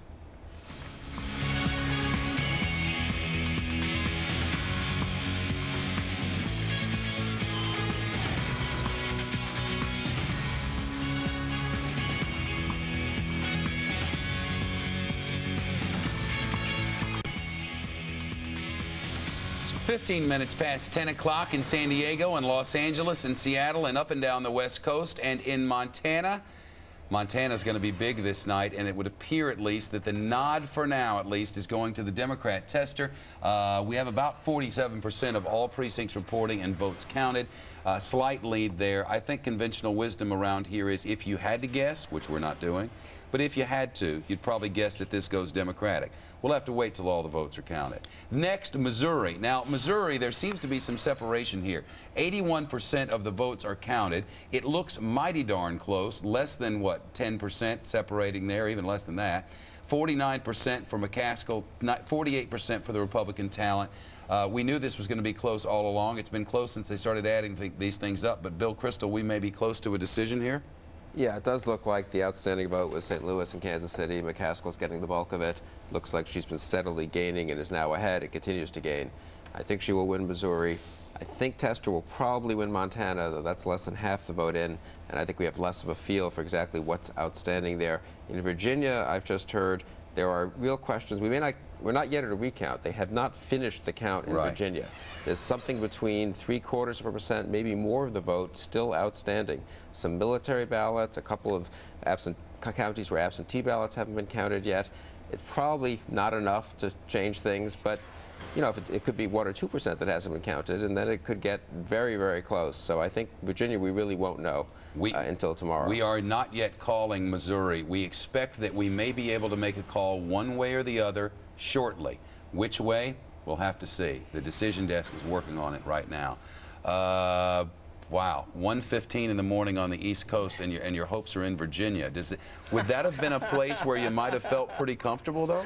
Of course. I mean, the conventional wisdom for the longest time was that Allen would win that race, and Webb would be an under-financed candidate, certainly an interesting candidate, an unusual sort of Democrat, but that Allen would be able to handle him. And Shep out in Missouri, one reason to be not particularly optimistic if you're rooting for Republicans is that's really a swing state, a battleground state, a bellwether state. A lot of people said look to Missouri to see what the national mood is, because it's a race where you don't have any Abramoff money, you don't have any scandals, you have a very solid Republican senator in the person of outside money on the tobacco tax. In the person of Jim Talent.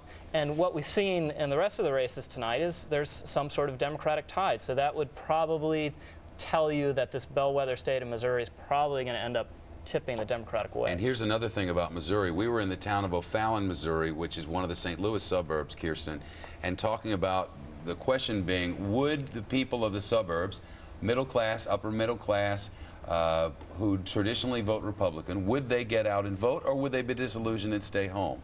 It seems like maybe they got out and voted, but the cities, St. Louis and Kansas City, got out and voted, and that outweighed. I mean, that's what it seems like. Yeah, I mean, I think it's hard to know exactly what In went other on words, there. you got out the vote. We did get out the vote, and it would be interesting to hear from the Republicans about what we've been hearing about their incredible get out the vote operation, and they were spending a lot of money, and what happened there, and was it overstated, or was it something that was, you know, something that just stemmed a worse tide? What I would think, you know, Republicans all day long were talking about their get out the vote numbers and hitting their margins, exceeding their margins. I wouldn't be surprised if what happened was kind of a version of 2004 in reverse, where the Kerry people could say, look, in Ohio, our get out the vote effort has exceeded anything we possibly could imagine.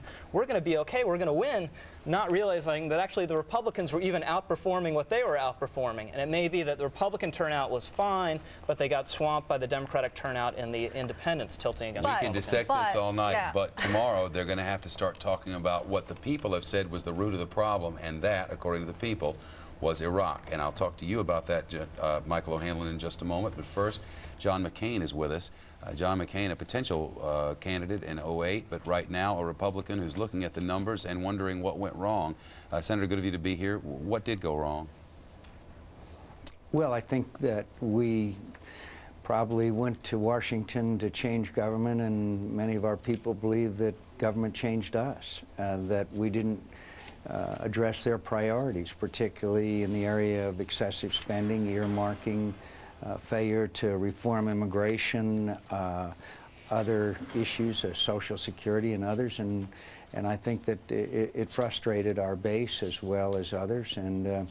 And by the way, I'm confident that we've faced these defeats in the past, and I'm confident we'll bounce back. We'll return to our conservative philosophy, which I think most of America shares. And by the way, I saw good friends of mine go down tonight, and I regret that. Mike DeWine, Rick Santorum, and others. They're good and decent people. You said earlier on Fox News Channel that the perception was that the Republicans were drunk with power and out of touch in Washington. How do you fix that? I wouldn't say drunk with power, nor completely out of touch. I just think that we kind of lost our way in that we weren't careful stewards of their tax dollars. We allowed this earmarking and pork barrel spending to get out of control. We didn't reform immigration, which we could have done in a number of other areas. And so we paid a penalty for it. But again, 1976, we lost just about everything, and it was a guy named Ronald Reagan that redefined our party and reminded us of where our moorings were, and I'm confident we can do that. We'll all sit down and we'll work very hard to regain their confidence, and I'm absolutely convinced we'll do it. The people have said that in large part, coast to coast, state to state, district to district, this is about the war. What sort of changes are possible in the immediate hours and days ahead? Does Donald Rumsfeld need to step down? Well, I've said for a long time that I had no confidence in Secretary Rumsfeld, but that's a decision to be made by the President. I'd just like to remind you that Joe Lieberman was reelected in Connecticut, a liberal state who supports the war. I think the war was a major issue, but I think there's other issues, the ones that I just talked about before, particularly fiscal responsibility. But on the subject of the war, we have to have the will to win. I believe we can win. I believe we can prevail. I think we can bring order out of chaos, and I think we need to do whatever is necessary. And if the Democrats would join us, I think we could work out a strategy that would succeed. But I believe if we allow chaos to prevail there, that chaos will spread, and we'll be paying a very heavy penalty. The President and the Vice President and Karl Rove all seem to try to be as upbeat as possible about ways to go forward with the war. Is it fair to say that you were downbeat on such a thing, that you were maybe being as honest as you knew how to be with pointing out some of the problems that were being had along the way? And is it possible that a voice as loud and influential as yours might have hurt with that tone? I'm just curious.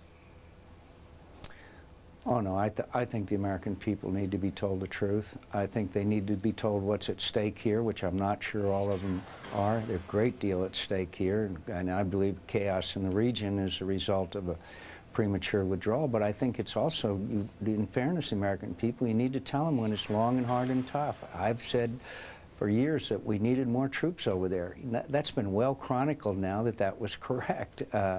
We need to do other things too, but look, the key to me right now is not to look back in anger, but it's to look forward and I believe the American people, when they know what's at stake, they will support a course of action which is necessary, and I'm confident that we can still prevent failure there in the region. John McCain, thank you very much. I'd ask you if you're running, but I know you're not going to say so. Good of you to be here. Bill Kristol, you and John McCain, and I could go through a long list of people who have been saying the exact same thing which no one wants to listen to, and that is, we've heard from hundreds of people on the ground. They leave an area, it gets filled up again, the insurgents follow them around. This isn't terrorists, they're insurgents, largely. 9 out of 10 of them are insurgents. They're fighting their little war of civility. They're fighting their own little thing there on the ground. Is it time to get out of the way, or is it time to beef up and win? This middle-of-the-road thing, clearly Americans don't think much of. Well, the president's going to have to decide what to do. Obviously, some of us have been arguing for more troops for an awful long time. I think he could do it. You know, it seems contrary, and Rich made this point earlier, to say, well, the president suffered an electoral defeat partly because of Iraq, and the thing to do now is to double down, so to speak, to send more troops. I think if he gets bipartisan leadership in and explains the strategy, I think he would have to change the Secretary of Defense to have credibility for the new strategy, and says we're going to send more troops, we're also going to do some diplomatic efforts, we're going to really, you know, work together with leadership in the Congress and get some new voices in from outside perhaps as well. I think he can get a bipartisan consensus to win the war, because people, serious people on both sides of the aisle, know what the cost of defeat would be. But this will be the challenge for the president. I mean, we shouldn't kid ourselves. This is what, in my view, the next 6 months of this presidency have to be about. And it'll be very interesting to see what he says tomorrow about this. Michael O'Hanlon's new book is Hard Power, The New Politics of National Security. And I wonder if somewhere in there, there isn't some sort of plan that maybe Baker could hand-deliver him. Well, I hope there are a couple of ideas. I think Bill is onto something, but I also think there are a couple of problems with hinging everything on the troop issue. For one thing, we don't have the troops. Now, Bill's been very prescient and been saying all along we need more. We need a bigger Army and bigger Marine Corps so we can draw on a larger pool of people to sustain the troops in Iraq. We haven't done that. To me, that's perhaps one of the biggest mistakes Secretary Rumsfeld's made since 2003, 2004. I'm not sure we can really increase. And if we do, it's got to be on a temporary basis. There's got to be some reason to think you can turn the corner within 12 to 24 months, because otherwise I don't think our Army and Marine Corps can sustain it. What that means is you need other elements to the strategy as well, putting pressure on the Iraqi leadership. I was at a conference recently where some Army generals said to me, I'm not sure the Iraqi leadership has the same goals anymore that we do. Translation, the Shia are gearing up to win a civil war if one happens, and we all know one is beginning. And they're arming themselves with, in many cases, our arms. Yes, that's exactly right, and they are also not clamping down on the militias any more than they feel they need to please us. So we are in a crossroads. If you don't get the Shia leadership, Prime Minister al-Maliki, and also other Iraqi leaders, to agree on revenue sharing so the Sunni Arabs get their fair share, on rehabilitating former Baathists so they can get their jobs back, get their lives back, as long as they don't have blood on their hands, if they're not top Saddam cronies. If you don't make other steps like that, there is a civil war already beginning in Iraq that's going to get worse. And while I think the troop issue could help, by itself it's not enough. So I think it's got to be part of a broader strategy, and hopefully that gives room for Democrats to actually have a few ideas in this as well. That's exactly where you'd see this going if you're just thinking it out, you know, right now, sort of on the spot.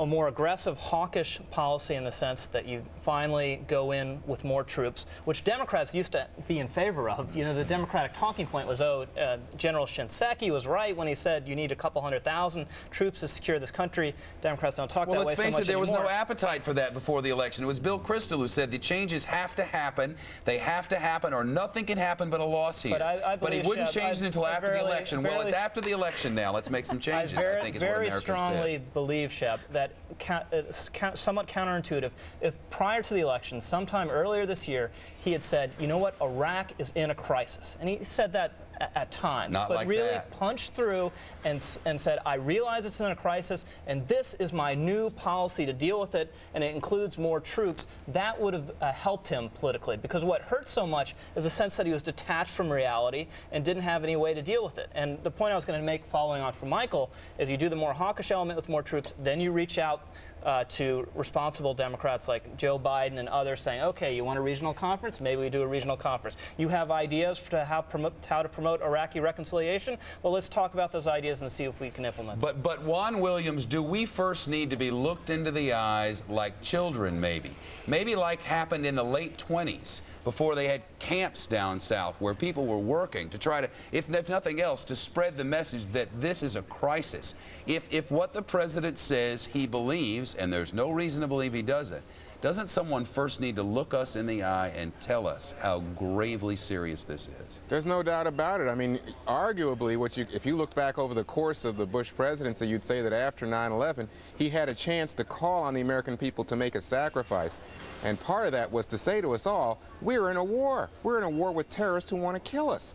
And we need to make sacrifices, and I think part of that would have been to say, we're not going to have these tax cuts for the moment, or we're going to only have some of the tax cuts. Secondly, he might have talked about, you know what, we need more young people to join our military to make a commitment, and if I don't get them, we might have to have a draft in this country. Again, it might have been unpopular, but you got to remember, thinking back, Shep, he had a 90% approval rating. It was a moment at which the country was coming together, at which people overseas were saying we're all Americans, we're all under attack. And I think he's got to go out and make that case. He's got to articulate it in a passionate way, not simply say, I'm staying the course, because that suggests a lack of flexibility, a lack of creativity in thinking. But he's got to go out and make the case. And one possibility that exists here is that you get the Democrats to join with the president, and you have more of a solid front across political lines, across the aisle, saying, you know what, we understand the threat America faces, and here is how we're going to deal with it. We're going to stop this kind of, partisan bickering and really get serious. So now, I think, to listen to Bill Kristol, he wants to put more boots on the ground, but I don't think the American people politically would support that at the moment. Kirsten Powers, is it possible that, all we've really been doing for the last year, I mean, now that this election is over, can we just look ourselves in the eye and be honest? The Congress hasn't accomplished anything. They laid out what they wanted to accomplish. They spelled it out, spot by spot, and none of it was done, none of it. So all they've been doing up there is talking. So here we are talking again. Is anybody going to be able to get something done? Well, everybody's been running for office is what's been going on. Well, and congratulations. The reason the So now the campaign starts for 08. Great. Right. And so, well, the good news on that is that the Democrats now have 2 years to try to convince the American people that they're strong on national security, and because we have a presidential election coming up. So hopefully that will be a positive influence on them. And I do think that everybody is tired of this carping back and forth and name calling from both sides, frankly. It seems like all they know how to do anymore. And I think that, and that people do need to understand that what a serious threat that we face, and there are some Democrats, frankly, that don't acknowledge that, and hopefully we will have more people who are coming in who do, and who will come out and stop talking about the past, stop talking about what Iraq was like the day we went in, and talk about what Iraq is like the day today, and deal with the actual threat that we face, which is that it is part of the war on terror. And we have to be serious about fighting that. The people of the United States have said today, what if nothing else, this election has made us realize two things. Top of mind, we have two big problems. One of them is illegal immigration. There has never been a civilization in the history of the world that survived without being able to control its borders. Never. Find it. Send me an email. It's not there. The other is there's a war that is not working because we're trying to call it one thing when in many cases it's another. This is 90% of this is two people fighting like they've been fighting before we even lived here. So there's that. And then there's these other people, these terrorists, who want us all dead. And they've promised, and history says they can do it if we let them. So all of that under the Nancy Pelosi umbrella. We'll talk that next.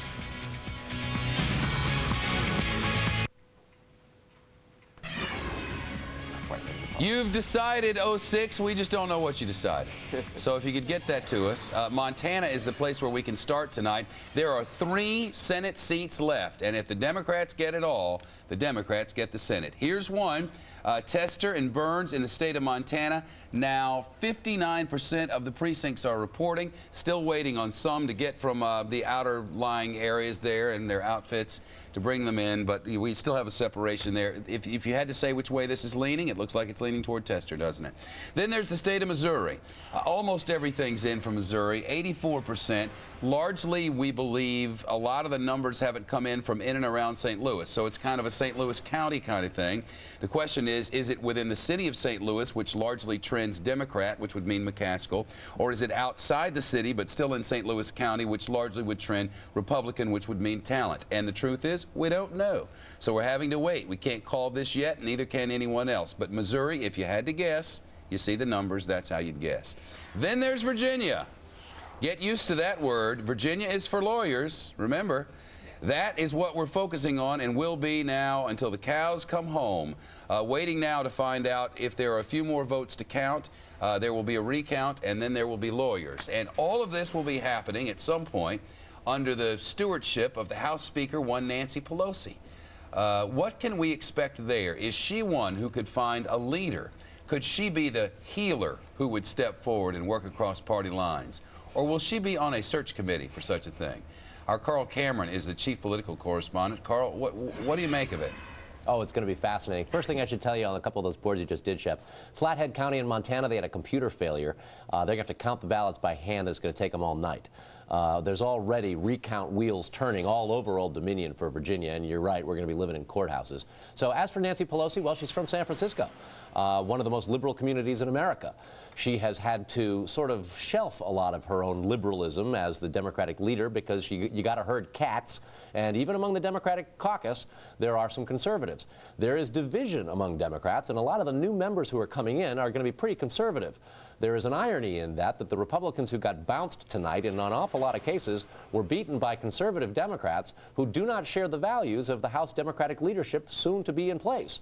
There are many pro-lifers, a lot of Second Amendment supporters, folks who opposed the gay marriage and support bans on flag burning, things of this nature. Those are not the types of ideals that Nancy Pelosi in San Francisco hold. And when you take a look at what the template, what the landscape of Democratic leadership will be in terms of committee chairman, it is going to be a dramatic change from what it is right now. What they can get done? Well, they could pass everything, but it's still got to get through the Senate, where we don't know what the majority will be. And even if a Democratic Senate were to pass the most liberal of legislation out of the House, chances are George W. Bush isn't going to sign it down at the other end of Pennsylvania Avenue. The question is whether or not Democrats will really be able to parlay a seat at the table here. Can they broker deals and get things like a minimum wage hike attached to some of the spending and budgetary initiatives that are going to be put forth in the next year? Can they get their agenda shoehorned into those things that Republicans want to pass? That's an open question. So Nancy Pelosi has a reputation for some verbal misstatements over the years. She has enemies in the Democratic conference, including there have been famous stories about how even some of her own lieutenants in the Democratic leadership pretty much wait for her to leave the room and knife her in the back. So there will be battles. And as Major was reporting, and he's really our expert on the House campaign in the last couple of weeks, there's going to be a battle for the majority leadership between Jack Murtha of Pennsylvania and Steny Hoyer of Maryland. And Jack Murtha was, of course, one of the most famous anti-war Democrats in the country. He, of long military background and a very, very staunch defender of the Defense Department, now a vociferous Bush opponent and critic of the war, going up against Steny Hoyer, who has been a sometimes loyal, sometimes questionably loyal lieutenant for Nancy Pelosi. There's going to be fabulous intrigue when it comes to the battles among Democrats and how the Democratic Party comes to grips with the idea that it's going to be led by a woman from San Francisco. And just think about it. Every time San Francisco has a gay pride parade, Nancy Pelosi is not going to want to be in her hometown and still be the Speaker of the House. Sunday night, Bears or Giants? Yeah, no, I'll ask somebody else that. Kirsten, we're glossing over this like it's as if the monumental achievement of the first woman House Speaker it just didn't even happen. I mean, well, let's think what this woman has accomplished, Nancy Pelosi. I mean, you talk about a tough cookie. running with, you know, she and her husband have been running this thing together, and they have been running like a freight train. And the whole party's been saying, slow down, shut up, slow. And what'd she do? She kept charging ahead. And what'd she do? She just led him to victory. Yeah, she's very successful. And the stuff about people knifing her in the back when she's gone, I mean, welcome to politics. Who doesn't do that to, I mean, I don't know anybody who's not knifing people in the back who works on the Capitol Hill. But I think that she has done a good job. And is she from San Francisco? Yeah, she's from San Francisco. But the reality is her ideology does not translate into what the Democratic Party does any more than the ideology of the leader in the Senate who's pro-life. Ideology didn't change. You know what they did? They voted for the same candidates, and I can take it almost all of it through this race in Tennessee. You know, Harold Ford Jr., okay, maybe his record is left of where he was running. And maybe Bob Corker's record is right of where he was running. They were running as the same guy. The morals still seem to be the same. The values on which Americans vote still seem to be the same. What they just said was throw the bums out, and they did. Yeah, I've never heard a candidate for public office invoke Jesus as much as Harold Ford did. Between Harold Ford and Bob Corker, you would think that Jesus lives on the street between them. But, Shep, can we go back to Congress and the leadership issues? Okay. I understand the focus on the leadership issues on the Democratic side, given that they are the majority and all. But there's also going to be some I'm getting used to it. There are also going to be some fierce leadership fights on the Republican side, because we've talked a lot about Iraq tonight. But John McCain, I think, made a point worth paying attention to, that this wasn't just about Iraq. It was also, I think, to some extent, a reform election where even Republicans were fed up with the fiscal and ethical lack of discipline on the part of their own party in Congress. And you're going to see a battle in these... you mean the president who never vetoed a spending bill? Well, that, but then also the earmarks in Congress, there's 7, 8, 9, earmarks 10... who everyone puts on every time, all of them? But the number of them went up under Republicans, a majority in House. You can look at 7, 8, 9, 10 House seats that were lost to Republicans, 4 Republicans tonight that had scandals attached to them. So you're going to see a new generation of House Republicans really pushing a return to principle and a reformist agenda and trying to topple the current leadership in the House. So like heading right. 1994. Yeah, it does sound. And how much of all of this today, with certain parallels, set aside, but how much of all of this feels like Eisenhower in '56? I mean, I'm thankful I wasn't around then, but if you look at the numbers, I mean, there was a landslide, and Eisenhower stood up and he said, I am going to protect this nation from the tax and spend liberals, is basically what he was saying. And he also had to figure out his way around war problems. Yeah, except now we need to be protected from the tax and spend Republicans. Well, okay. Democrats would love for this to be like 1958, which was a 6th-year election and a Republican president, when Democrats gained a lot of Senate seats, some House seats, and laid the groundwork for a hugely Democratic 1960s. 2 presidential victories, huge majorities in Congress. I don't think anyone much thinks that's going to happen after 2008, but this is the real point. 2008, we have an open presidential election, no incumbent president running, no incumbent vice president running. Both houses will be in play.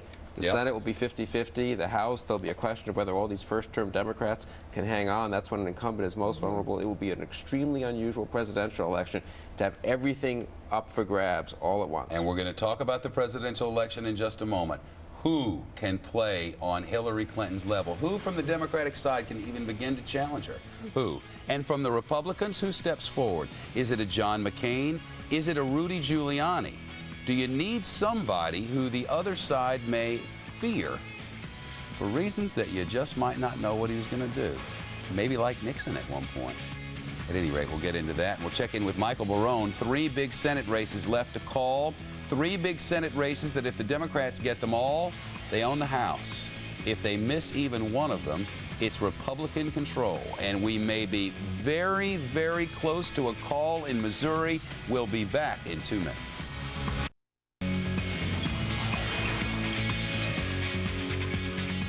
Another gain there for the Democratic side as we continue to watch House races and make calls as we can, and we're hoping to call more of the, well, at least one of the 3 Senate races which remain. Missouri and Montana are high on the list of things we're watching in the You Decide room. Our Michael Barone is there now, keeping watch over this district as they come in. What are you seeing, Michael? Well, let's start with Missouri, Shep. As you mentioned, Claire McCaskill, a Democrat, is in the lead, and it would seem that basic factors of what hasn't been counted yet will help her. There's only one fair-sized county that's Republican-leaning that hasn't had any results, Jasper County. That's Joplin in southwest Missouri. But there's Democratic areas that remain to be counted. 38% of Boone County, which is Columbia, university town. All of Clay County, which is the northwestern suburbs of Kansas City, that leans mildly Democratic. Jefferson County just south, half of Jefferson County just south of St. Louis, that's a sort of Democratic working class area. But the key is the St. Louis area, and I think that's the reason it's hard to call. St. Louis City, the old city, which is separate from the county, 92% of the votes have been counted there. Those are pretty much in. But in St. Louis County, Shep, only 55% of the precincts have been reported. And St. Louis County is big and it is diverse. 20% of the population of the state is in St. Louis County. That means that 10% of the vote of the state is uncounted there, essentially. And St. Louis County ranges from the black majority precincts directly north of St. Louis, which are large and substantial, which tend to vote 90% Democratic, to when you get west of the Beltway around St. Louis, out on I-70, places like Chesterfield. Those places vote 70 to 75% Republican.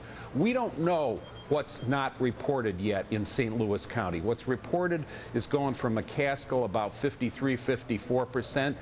The rest of the county may be similar, but we don't know if there's large numbers of those black precincts out there, which would be a heavy Democratic vote when that comes in, or if there's those 70% Republican precincts that haven't been reported yet. That might tip the county away from McCaskill and could conceivably be of aid to Jim Talent. So What do you without think? that, Who won? if I had to bet, I would bet that McCaskill won, but I don't think So the Democrat. The Democrat. But So I don't that'd think be you one can say- down, 2 to go for Dems. Yep, and then we look at Montana, and here's the situation. We got a lot of counties not going. Conrad Burns held this seat 6 years ago by a 51 to 47% margin. It was just a narrow victory. He had promised not to run for a third term. He was running for a third term, and he nearly didn't get it. Right now, I would have to say that the probability, in my judgment, is that he's not going to get a fourth term. When I look at counties, the small rural counties, the sort of areas that he tends to carry, that have got 100% reporting, and I look at places like Golden Valley County, Granite County, Park County, Petroleum County, Pondera County, Sheridan County, I see a consistent pattern. He's running 2, 4, 6 points behind his 2000 run. That was barely, and he needs to run even with that or better. Sounds like to win. you're saying Vermont may be leaning toward the Dems, too. Vermont. No, not Vermont. I'm sorry. Montana. Montana. Those are backwards. Well, if you look at the big counties in Montana, Missoula County is 100% in. That's a university county, 64% for Tester. That's 5 points better than the Democrat. Yellowstone County, the biggest county, 43% in. Tester's carrying it. Burns carried it 4 years ago. That's bad news for Burns. Wow. Okay, well, there we go. Bad news for... I'm not sure what just happened. We'll be right back. As you decide 06, we're still waiting to find out who wins control of the United States Senate. It sounds like, sorted through it all, it sounds like Montana, don't you know, may be going Democrat. We can't call it yet. It sounds like Missouri may be leaning Democrat. We can't call it yet. That leaves us in the state of Virginia. And the lawyers, too. Judge Andrew Napolitano is our chief judicial analyst and former justice on the New Jersey Superior Court. Legally speaking, where does this go? Well, legally I guess they can do anything, huh? Yeah, no, legally speaking, nothing. You'll start a recount, which is literally adding up numbers again and examining absentee ballots and making sure they were counted. And if there's a consensus that Webb still has the lead, perhaps by more than he has now, that'll be the end of it. But if there's an argument that some ballots shouldn't have been counted, or some ballots weren't counted, or some ballots were counted twice, then you'll have lawyers making arguments before judges in the counties in which that happened. And then, like Florida, in 2000, you could have a half dozen pieces of litigation going on at once. But only if the numbers about which they're arguing are enough to change the outcome. Because if the numbers about which they're arguing are not enough to change the outcome, the court is not going to hear it. They're going to declare whoever's ahead at that point to be the winnership. Well, we're going to get something before that from the state of Missouri. I hear that our decision desk may be close. Claire McCaskill, who the numbers are leaning toward, is speaking right now. Those are the numbers as we have them. Barely a separation between Jim Talent and Claire McCaskill, and she's speaking live right now in Missouri. Let's listen. Missourians have rejected the politics of personal character attacks.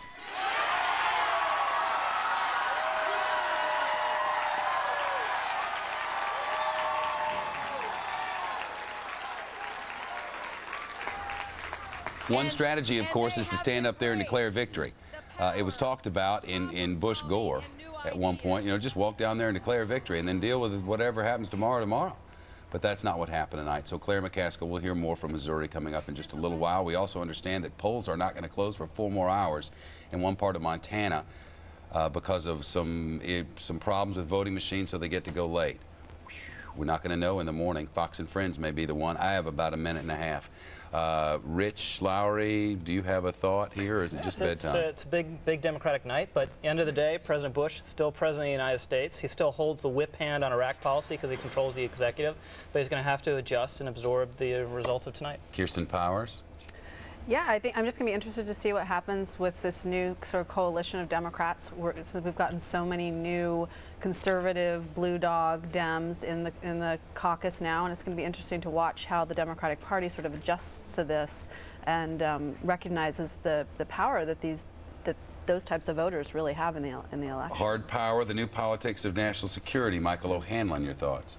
Ironically, this should be the year we give Iraq one last chance, and when Democrats and Republicans have the same incentive to give one last try, at a time when the country has concluded we are starting to lose, but for most people, we haven't yet lost. It would be premature to conclude that we have. Therefore, Speaker Pelosi is not going to cut off funding. She's not going to make a move, and that issue is going to await the presidential race in a year. Bill Kristol, does the president believe we've started to lose? I think he does, and I think he can now acknowledge it, and I think he can do just what Mike said, and I'm hopeful we can really pull together and win in Iraq. My last thought is the following. 6 years ago, 537 votes decided the presidency with 100 million cast. It looks like this year 2,000 votes will decide the control of the United States Senate with about 80 million votes cast. Sort of an amazing thing. 80 million votes cast, 2,000 votes in Virginia will decide which party's in the majority in the U.S. Senate. Incredible. Thank you. Thanks to all of you. And now you know the news, as we know it. 3 more to go, and our coverage is just getting started. Bridget Quinn is next on the most powerful name in news. Stay with us.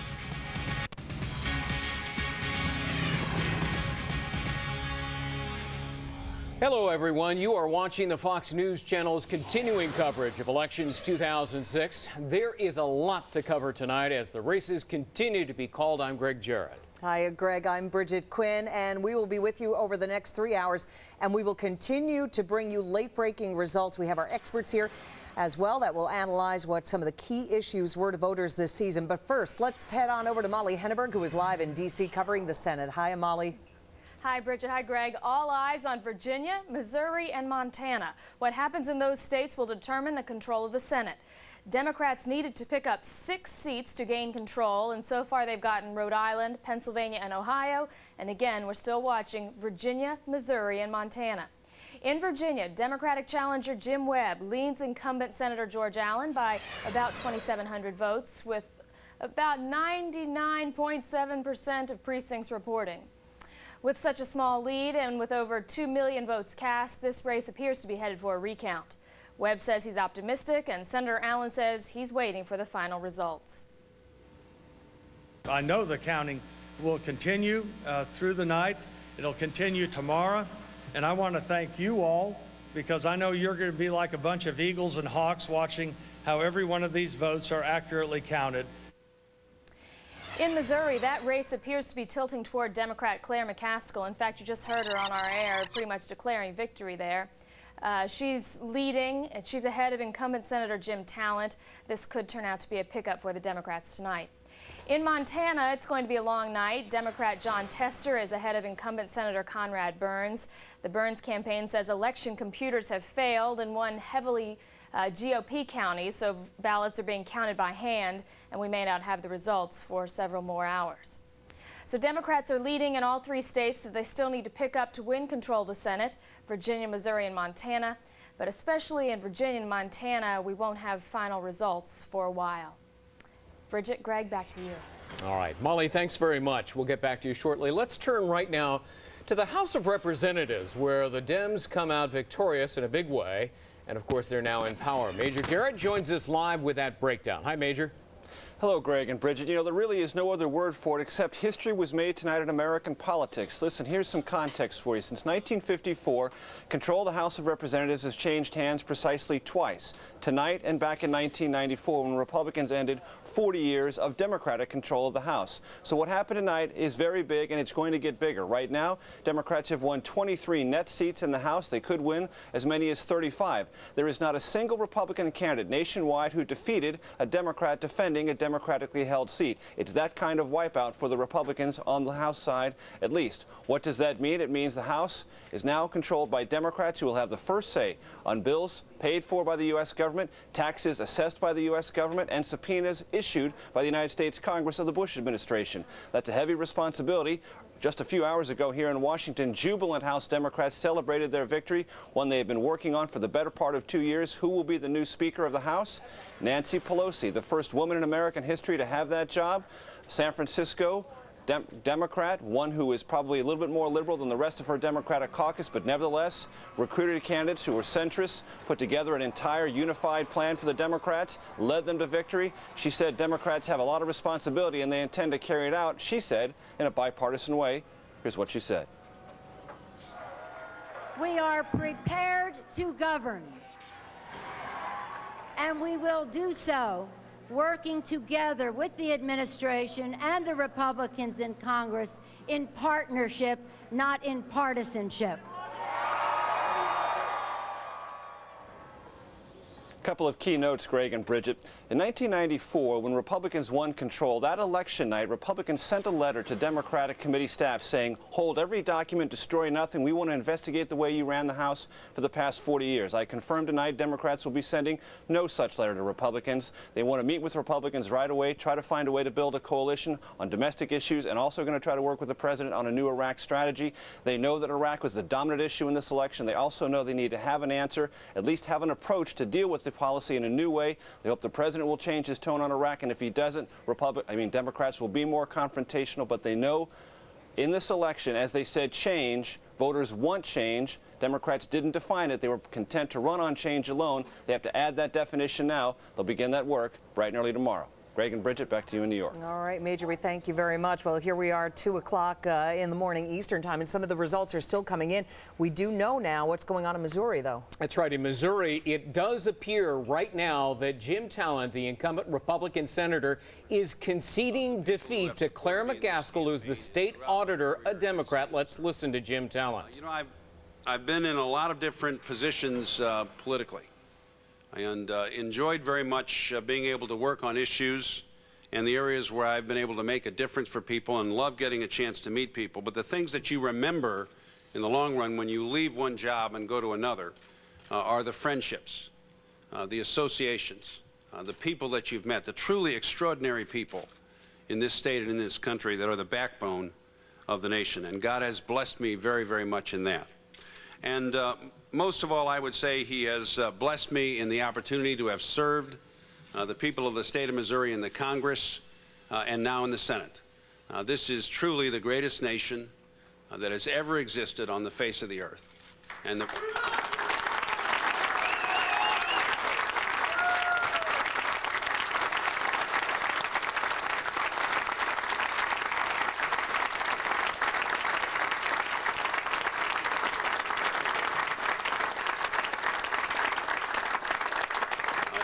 all of our efforts fell a little bit short this time, but they were worth the making, weren't they? And I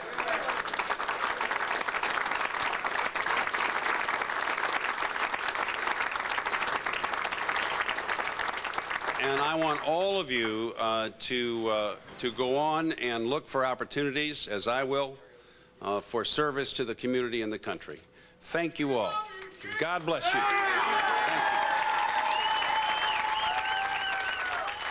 And so in the state of Missouri, the incumbent Republican Senator Jim Talent, this has been a firewall state for the Republicans. They needed to hold it. He is now conceding, the tone and tenor of his remarks, conceding to Claire McCaskill, who is the state auditor there, who had run these very controversial ads, Bridget, employing actor Michael J. Fox to talk about Amendment number 2 in Missouri, which would broaden the use of embryonic stem cell research. Right, and we have just, in fact, called the race in Missouri for McCaskill. And yeah, Greg, I think that's what people are going to be talking about over the next couple of days, how much stem cell research and Talent's opposition to that referendum might have played in this race. So once again, the results in, and Claire McCaskill, the winner over Jim Talent. Also, that Michael J. Fox ad being lampooned, if you will, by Rush Limbaugh. That one of the bigger controversies of the whole campaign season, probably. And one wonders whether that may have backfired against Republicans at large, in particular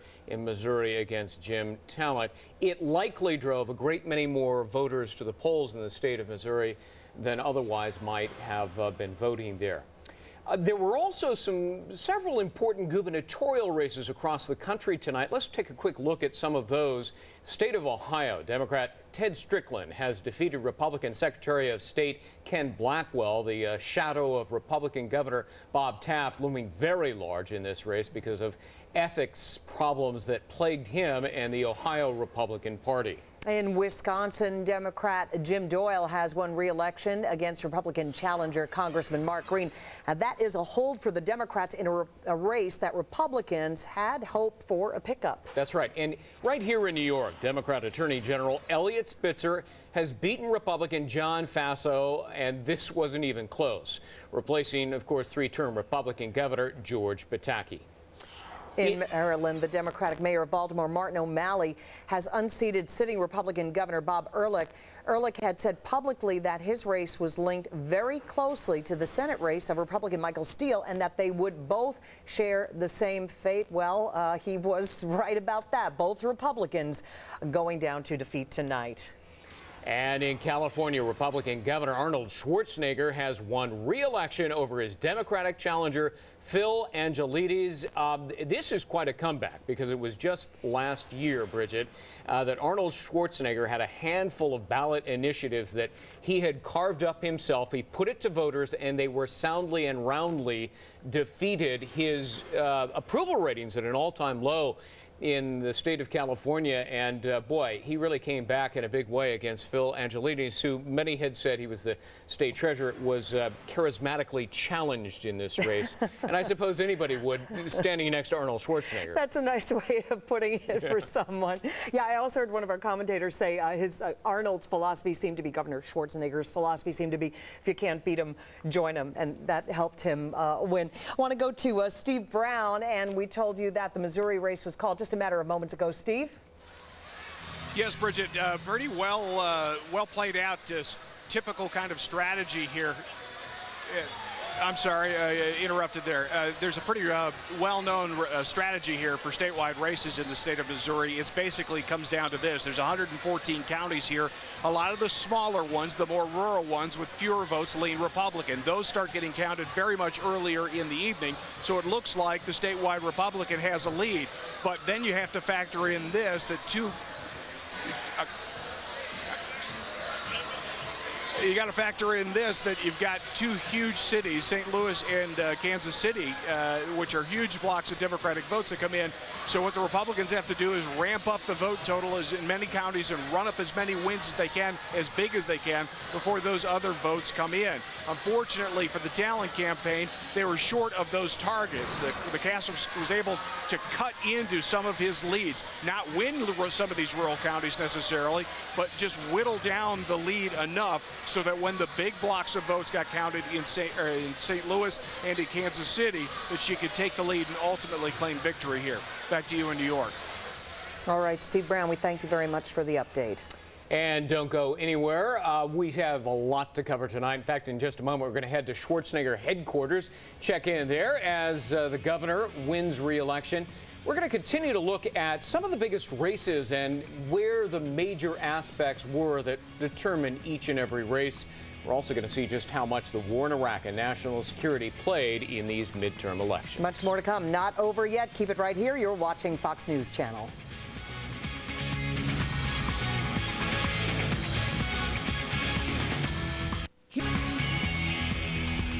Early Wednesday morning, and welcome back to our continuing coverage of Elections 06. I want to take you right now to the California's governor race. Anita Vogel is standing by there. Hi, Anita.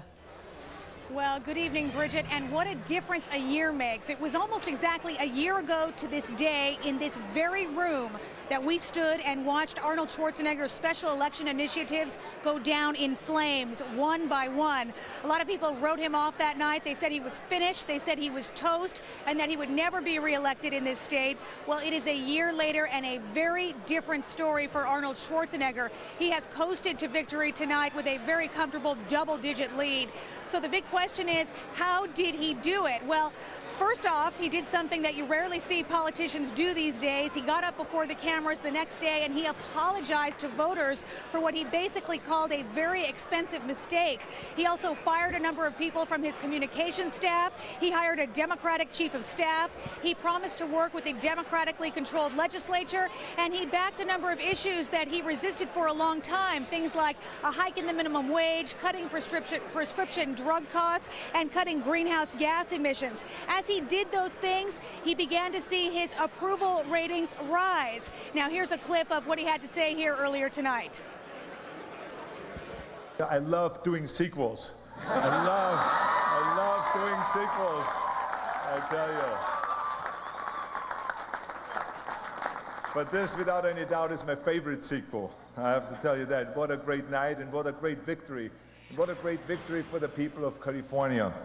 Let me just start saying thank you to the people of California, because tonight they've once again put their faith and confidence in me. And I promise you, in the next 4 years, I will protect your values and I will protect your dreams.